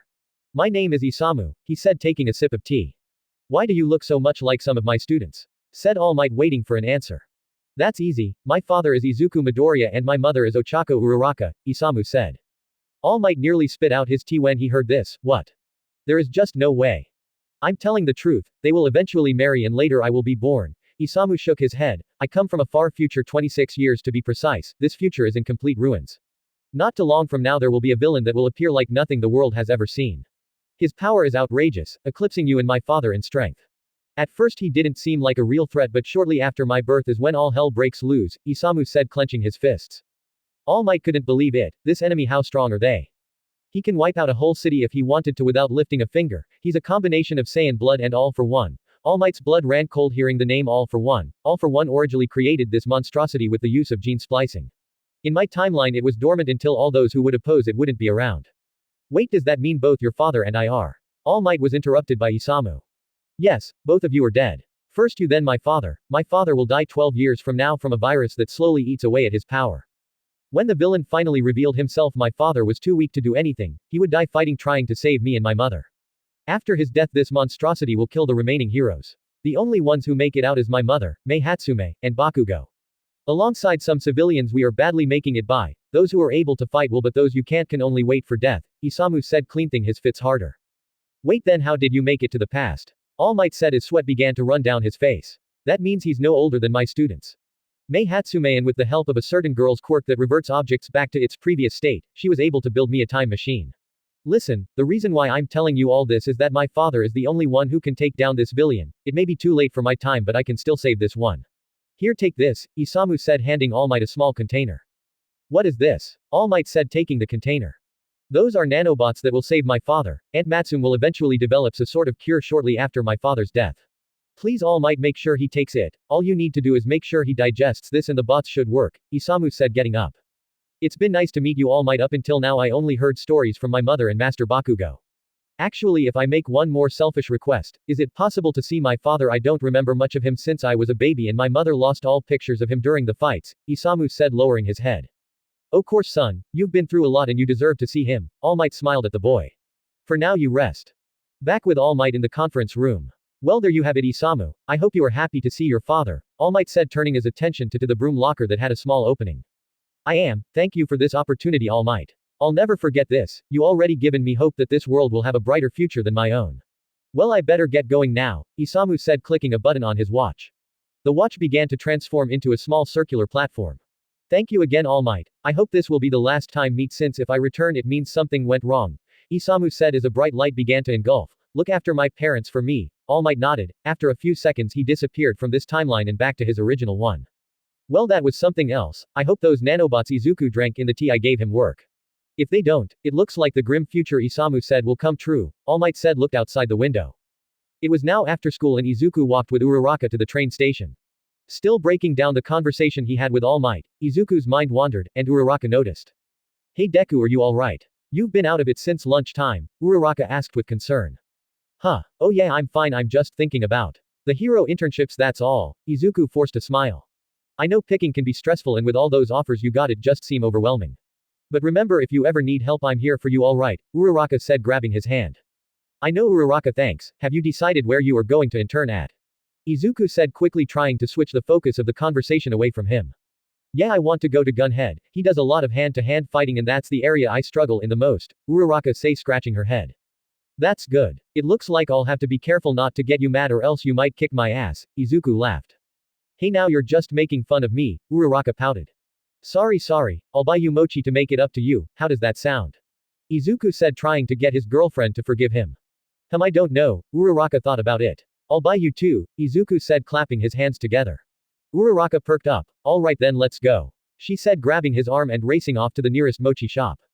After eating mochi Izuku went home to look over the long list of internship offers. 6 of the top 10 heroes offered him an internship but he still wasn't sure if wanted to take their offers. It was now late at night as Izuku was still going over the list, half asleep he decided to call it a night and pick up tomorrow. Fast asleep Izuku was woken up to a bright light shining in his face, he woke up to find himself again in the void. Huh, why am I here again? I didn't get knocked out did I? Izuku was puzzled as to why he was here. Same as last time Izuku saw a bright light heading his way, this energy is different, it's not Goku or Vegeta then who could it be? Closer and closer the light approached him, then Izuku recognized the energy. And no, please let it be true, as tears began to form. The light stopped in front of Izuku to reveal Master Roshi. Izuku's heart stopped. After losing his master, he now got the chance to see him once again. Master Roshi. Izuku ran to Roshi, hugging him, crying into his chest. Shish, it's okay, Izuku. Master Roshi hugged Izuku back. I'm here now. Listen, I can't stay here forever, so listen, Izuku. Izuku broke away from the hug and whipped away the tears. I know you have the internship thing soon, so I want you to go with someone named Dend. He can help train you and I won't spoil it, but you can get stronger in no time. I knew him in the past and he is a good friend of ours, so he should receive you well. Master Roshi looked at Izuku. You've grown, Izuku. You faced things someone your age shouldn't. You threw yourself in harm's ways in order to protect other, and for that I couldn't be more proud. Master Roshi smiled. You will only grow stronger from here on, and one day you may have laid down your life to save others. I pray that day won't come. Master Roshi began to disappear in an all too familiar way. Izuku cried again. I promise you, Master Roshi, I will keep on fighting till the very end. I make you even more proud than you are now. I know you will, Izuku, but remember, Izuku, no playing with girls' hearts. You have a girlfriend now, so no cheating on her. Master Roshi laughed. Izuku on the other hand blushed. I wouldn't do that. Izuku couldn't help but chuckle. I'll see you soon, Master Roshi. And once again Master Roshi was gone. Izuku woke up to the sound of his alarm going off. It was now time for school. Izuku found the name Dend on the list of internship offers and went to the office to turn in the form. The next day it was finally time to go to the hero internships, meeting at the train station, but before they left Aizawa had a few words before they left. Alright everyone, listen up. When you get to your destination, make sure to listen to everything the pro hero tells you to. I don't want to receive any complaints. Do I make myself clear? Aizawa said, glaring at the students. Yes sir. Everyone said in unison. Aizawa motioned for his class to move out, but Uraraka, Iida and Izuku both stayed to talk for a bit since their trains were still no at the station. Hey Deku, did you hear what happened to Iida's brother? Uraraka whispered.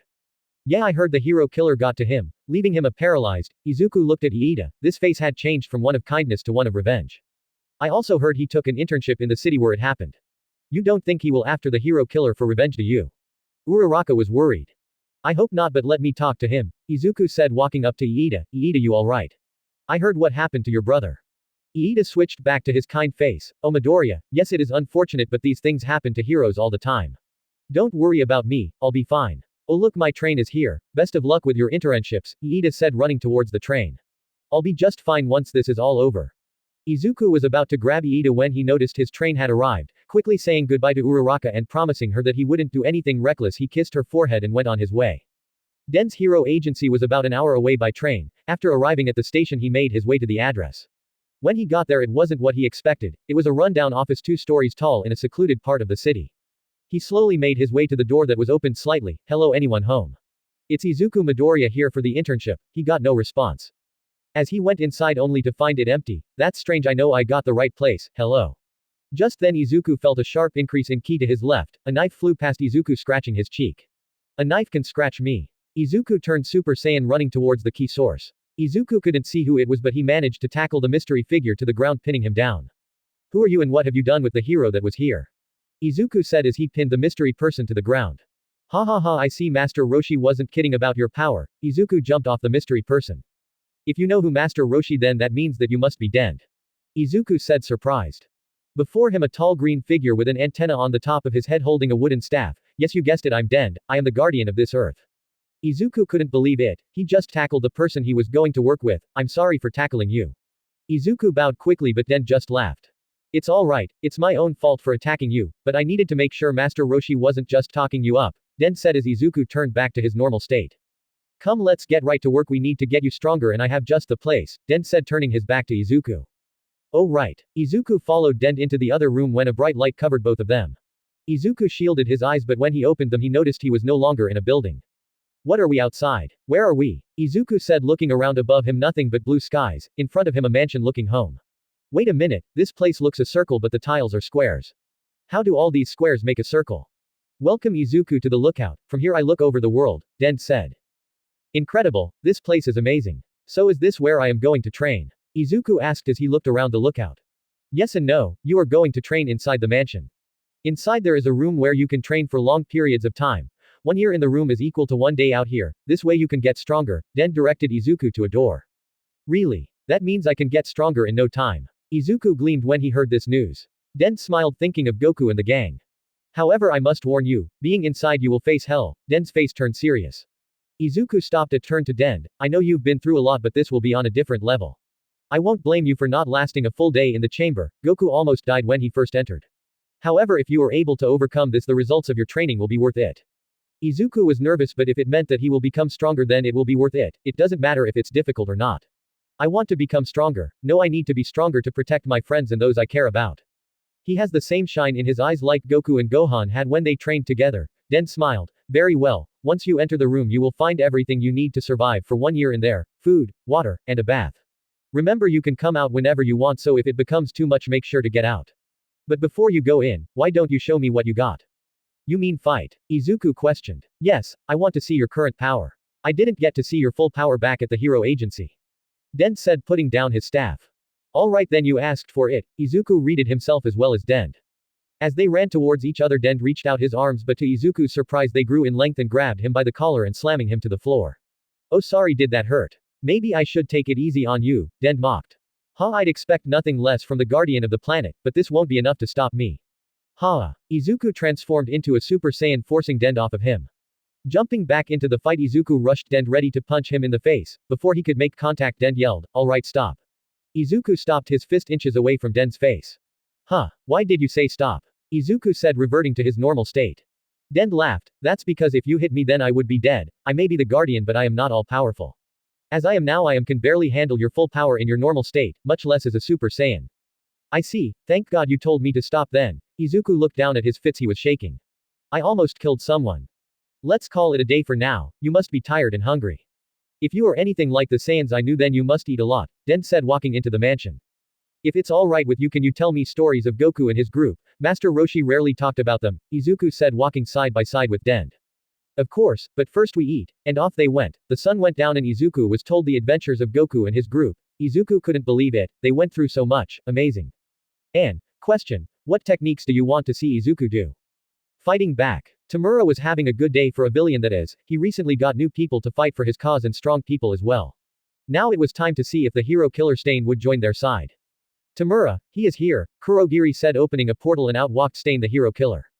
Welcome Stain, I'll make this quick. Join me in my cause to take down All Might and bring down this hero society. Will you join me? Tamura said, extending out a hand for him to shake. He had a glove on so his quirk will not activate. No, your ideas are all wrong. While you seek to destroy the hero society, I wish to make it better by getting rid of all the fake heroes, Stain said, slapping Tamura's hand, then turning around. This made Tamura mad. You dare. I'll turn you to ash. Tamura pulled off the glove and reached to grab Stain, but Stain was too quick. He managed to dodge and counter by stabbing into Tamura's shoulders with twin knives. You bring me here to talk and then you attack me. Listen kid, I'll tell you this once, don't get in my way unless you want to end up like the heroes. You. Stain yelled at Kurogiri, take me to Hosu, I have a job and I need time to prepare. Do it, Tamura said, still on the floor. Kurogiri made the portal and Stain went through it. Disintegrating the two knives, Tamura picked himself off the floor, cursing himself. Damn it, who does that punk think he is? Just because he is now in the spotlight, I'll make sure people forget about him. Master. Tamura yelled at a monitor. I already know what you are going to ask and I am willing to give you 3 of them. However, they won't be as strong as the one at the USJ. All for one, said over the monitor. Thank you master, I won't disappoint you this time, Tamura said, and AFO logged off. Kurogiri, prepare to transport the new Nanus. We strike the day after tomorrow in Hosu, that way everyone will forget about the hero killer. Tamura smiled as he saw the new Nomus. Another city with Uraraka. Uraraka had gotten herself settled at Gunhead's agency. It was now late at night, so she decided to text Izuku to check on how his first day went. Hey Deku, just wanted to check up on you. How was your first day? Uraraka. Thanks for checking up on me, I was just about to text you. It went alright, I start training tomorrow. How did your first day go, Izuku? It went pretty good actually. Gunhead showed me around his agency and I also start training tomorrow too, Uraraka. Yeah, it seems like the pattern, rest today and train tomorrow. Anyway Uraraka, we should get some sleep, I have a feeling things will get tougher tomorrow, Izuku. Yeah, you're probably right, alright then, good night Uraraka. Good night Izuku. Uraraka closed her phone and laid down on the pillow. I can't wait to show Izuku what I'll learn her. I bet he will be super proud of me. The next day. It was now morning and Izuku was up early meditating when he heard a knock on the door. Izuku, it's time to get up. It was Den. Already up. I was just meditating, I'll be right there. Izuku got up and changed into his hero costume when he noticed the senzu beans that he had brought along with him. I'll keep these here, I don't think I'll need them inside the chamber. Izuku placed the beans back into the bag. After breakfast, Izuku was shown the way to a large door in the mansion. Here is going to be your training ground, Izuku. Like it said yesterday, Izuku inside can be very dangerous, especially if you go in alone, so I'll ask one more time, are you sure you want to do this? Dend asked. Without hesitation, Izuku answered one simple word, yes. Dend looked at the boy so filled with drive, a drive to become stronger not only for himself but for others.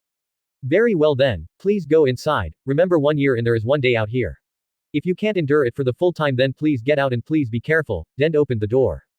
Izuku walked in as the door closed behind him, what he saw inside will stay with him forever. Just like Dend said, inside he found everything he needs to survive a full year, food, bed, and a bath. What caught his eye the most was the empty white void in front of him. Curious, he walked towards it and took one step in the void and immediately fell to his knees. What is this? The gravity, it's so much stronger here, I can barely stay on my knees. Izuku then looked up. There is nothing here, nothing but white empty void. This is going to drive me crazy. No, I have to focus, push through it, remember why you are fighting for. Izuku closed his eyes, clearing his mind of all unwanted thoughts. He managed to stand up but his legs were still shaky. This is amazing but terrifying at the same time. Alright then, I should go Super Saiyan. I won't be able to train in my normal state. Izuku transformed, but he noticed that even transforming he still felt that the gravity still was enough to where he can feel it. Alright, let's get started. Izuku walked into the void, going deeper and deeper. With every step he took, the conditions inside the chamber got worse. Extreme cold, cold enough to freeze him in place, then suddenly soaring in temperature, burning him with every step. His mind and body couldn't deal with the sudden changes in environment. He would have to push himself farther than he ever has to stay alive. This part will be in Izuku's point of view. Day 40. I've been in the chamber for 40 days now. It has taken me that long to get adjusted to the gravity here. Dend was right, being here alone was a bad idea, but every time I think that my mind is slipping I think of her, Uraraka. I have made progress in my training. My body has now begun to change. I feel my bones become more dense and my muscles growing thanks to the increase in gravity. Day 80. I can now jump and run around this place without any trouble. I started to train like I normally would, but I find myself taking risks. Risks that I shouldn't be taking, but nonetheless I can't stop. Firing a Kamehameha at full power at myself was a pretty bad idea, but now I know how much I can take. Day 160. I can feel my power growing, but with the growth I can also feel something inside me screaming to let it out. Maybe it's just this place, I don't know, but one thing I do know is that I am reaching my maximum power. I'll keep trying until I can't anymore, it's the only thing I can do. Day 200. I found out 3 new techniques too I learned from Goku, but the last one I took some inspiration from Vegeta, thanks to Goku's memories. I am surprised that I haven't thought about doing this first technique sooner, still need to practice. With this gravity it is pretty hard to keep this technique going, but once I am out of here I'll be able to use it freely. The other technique requires absolute concentration, that is something I cannot do here. As for the last one, it will be used in the most desperate of times and will only be used if it means others can be saved. Day 300. I can't do this anymore, the loneliness of this place is driving me mad. The only reason why I've survived so long was because of Uraraka. My power has grown, I can feel it, but something doesn't feel right. It feels like I just hit the peak of my power. As disappointing as it is, I feel any more time here will be pointless, no point in torturing my body. Outside the chamber, Dent stood on the edge of the lookout. The sun was now rising. Looking down he could feel it. Something is about to happen in Hosu. He asked himself what was going to happen when he sensed Izuku's energy. It seems he is out already. Izuku walked out of the chamber, his cloths in ruins, barely hanging on by a thread and with cuts and bruises all over his body. It really has only been a day out here. Dent walked to Izuku. It seems you have finished your training, Izuku, but you still had a couple of days left in the chamber. What happened? 2 things actually. The first is that I couldn't take being there alone for so long. The second thing is, I think I've reached my peak power, at least for now at least. Izuku was happy now that he was out of the chamber. I see, well you did better than Goku did when he first went in, so that is an achievement by itself. However, your clothes are a little too small on you now, it seems you grew a bit. Come, I'll go get you a new change of clothes, I can also heal your wounds too. Oh, I didn't notice, but thanks. Izuku said, smiling. After getting his change of clothes and placing his hands over Izuku, a strange energy covered him, healing his wounds. Dent instructed Izuku to go and rest until dinner. They would talk about his time in the chamber at dinner. A few hours later, Izuku sat down to have dinner with Dent. Listen Izuku, you have a friend in Hosu, correct? Dent said, putting down his tea. Yeah, my friend Iida. Why? Did something happen to Iida? Izuku raised his voice, worried about his friend. Nothing has happened, please listen. Your friend is fine for now at least, but I can see that something is going to happen. But I don't want you to do anything, understand me? Dent said with a serious look. What? Why? If he needs help then I need to go, Izuku said, surprised at what Dent was saying. I'm sorry, but no, you barely unlocked this power, you are yet to fully control it. Dent tried to explain but was cut off by Izuku. No, I am going, you said Hosu, right? Izuku got up to leave. Izuku, if you leave you would be disobeying me and I would have no choice but to tell your teacher about this. Dent got up as well. Izuku stopped, you do what you have to do, and so will I, and off he went running. Idiot just like Goku. Well, at least he doesn't know how to fly yet. Den looking at Izuku run towards his room grabbed his senzu beans and then ran towards the edge of the lookout. To Den's horror Izuku jumped. Izuku. Crap, he doesn't know how to fly yet. Den ran after him ready to jump off after him but stopped short when he noticed something. Well, I'll be damned, he actually learned it and inside the chamber. There in front of him hovered Izuku. His green aura surrounded him. He was flying. I'm sorry Den, but I have to go. Den sighed. I can't stop you, but I won't condone this. Do as you please. Izuku nodded and took off flying towards Hosu. In Hosu, Iida was out patrolling with the pro hero manual. I'm surprised Iida that you would choose my little agency. I'm sure you got better offers than mine. I choose you because you're a little agency. I can learn more here than I big agency, Iida lied.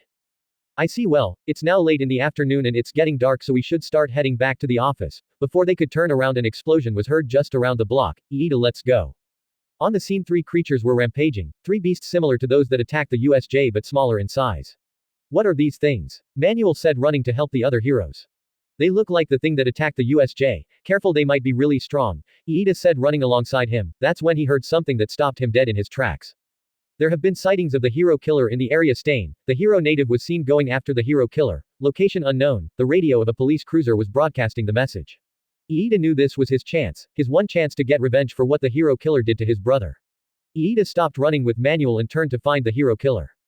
Iida, stay close and don't rush into anything, Manuel tried to explain, but when he turned around Iida was nowhere to be seen. Iida. Where did you go? Looking around frantically. That's when one of the Nomus came up behind him ready to punch him. Just before the fist could make contact, flames came out of nowhere and covered the Nomu. The pro-hero Endeavor had arrived on the scene, with someone very familiar by his side, Todoroki. Manuel, you idiot, get your head in the game, we need to take these things down, Endeavor shouted at Manuel. Sorry Endeavor, but my intern Tenya Iida disappeared on me and is nowhere to be seen. I have to find him and make sure he is okay. The thing that worries me the most is that the hero killer has also been spotted around here, Manuel said, picking himself off the ground. Todoroki's eyes went wide, then he put 2 and 2 together. There is no way, he wouldn't go after him, would he? Wait, his brother, damn it, he did. He's going after the hero killer for revenge. Without saying a word, Todoroki also took off looking for Iida. Above them a figure watched and listened from atop a building, so he's one of brother's friends. Maybe I'll have some fun today. E23 watched Iida run away and quickly followed them. Iida had found the hero native on the floor of a dark alley with the hero killer above him ready to strike him down. Seeing this, Iida pushed his engines to high gear and kicked the hero killer off of native. Who are you? Said Stain, not damaged by the kick. I am the one who is going to take you down, Stain, for what you did to my brother. Iida said, running towards Stain. Wait kid, don't. Native said, bleeding on the floor. Iida ignored native and went in for a kick to the head, to which Stain dodged easily and using his sword he cut Iida, making him fall. Far too slow, but at least I got this, Stain said, looking at the sword which now had blood. Licking the blood, Iida suddenly dropped to the floor, unable to move. What? I can't move, Iida said, trying to make his body move. Damn it, I need to get up. I need to take him down for my brother. Iida grunted but did not move. Slowly the hero killer walked to Iida. You know it's heroes like you that make me do this, so full of pride and fake. You will be just one of the few victims in my crusade to rid this world of fake heroes. Stain began to bring his sword down to Iida's back, but before he could stab him, a layer of ice formed around Iida, stopping the blade. Iida, you idiot. It took me a while to find you, good thing I got here when I did, Todoroki said behind Iida. So this is the famous hero killer. If you are here, then I would guess you're the reason behind the Nomus attacking the city. Stain jumped back, getting distance. No, that is not me, but I know who is. I am here to rid the world of fake heroes like him, Stain said, pointing his sword to Iida. His only purpose right now is to take revenge. He is not worthy of being called a hero. That is why I shall cut the flower before it blooms, but before I do, I need to get rid of some pests, Stain said, running towards Todoroki. Todoroki blinked and in that instant Stain was gone. Where is he? Todoroki looking left and right, but Stain was nowhere to be found. Behind you, kid, Stain appeared behind, ready to slice him. Just before he could, Todoroki activated his fire, pushing back Stain. No bad kid, but you still have a lot to learn. Stain threw knives at Todoroki, to which he stopped by creating a wall of ice in front of him. But this is just what Stain wanted to block his vision. Stain quickly got behind Todoroki again, stabbing him through the back. Iida watched in horror as his classmate was stabbed, unable to do anything. Stain pulled the sword out of Todoroki, falling he hit the ground bleeding from the stab. Be bastard, you will pay for this, I swear you will, Iida said, trying to force himself up. No, you will never get the chance, Stain said, walking towards Iida. Cause you won't be around to get another one. Stain once again brought down his sword. I'm sorry brother, I failed you. Iida closed his eyes, accepting his fate. The blade was inches away from Iida when a blast knocked the sword out of Stain's hand. What the? Who did that? Stain said, holding his hand. Above everyone a green ball was seen rapidly approaching. What is that? Stain said, readying himself for another fight. With a loud boom was heard as the ball of energy landed on the ground, breaking it on impact. From the smoke Iida saw an all too familiar face. Izuku had arrived just in time to save him.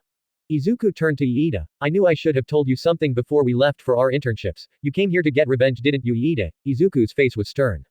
Iida couldn't believe what he was seeing. Izuku had fallen from the sky almost as if he was flying. Why, yes, I did. He needs to pay for what he did to my brother and Todoroki.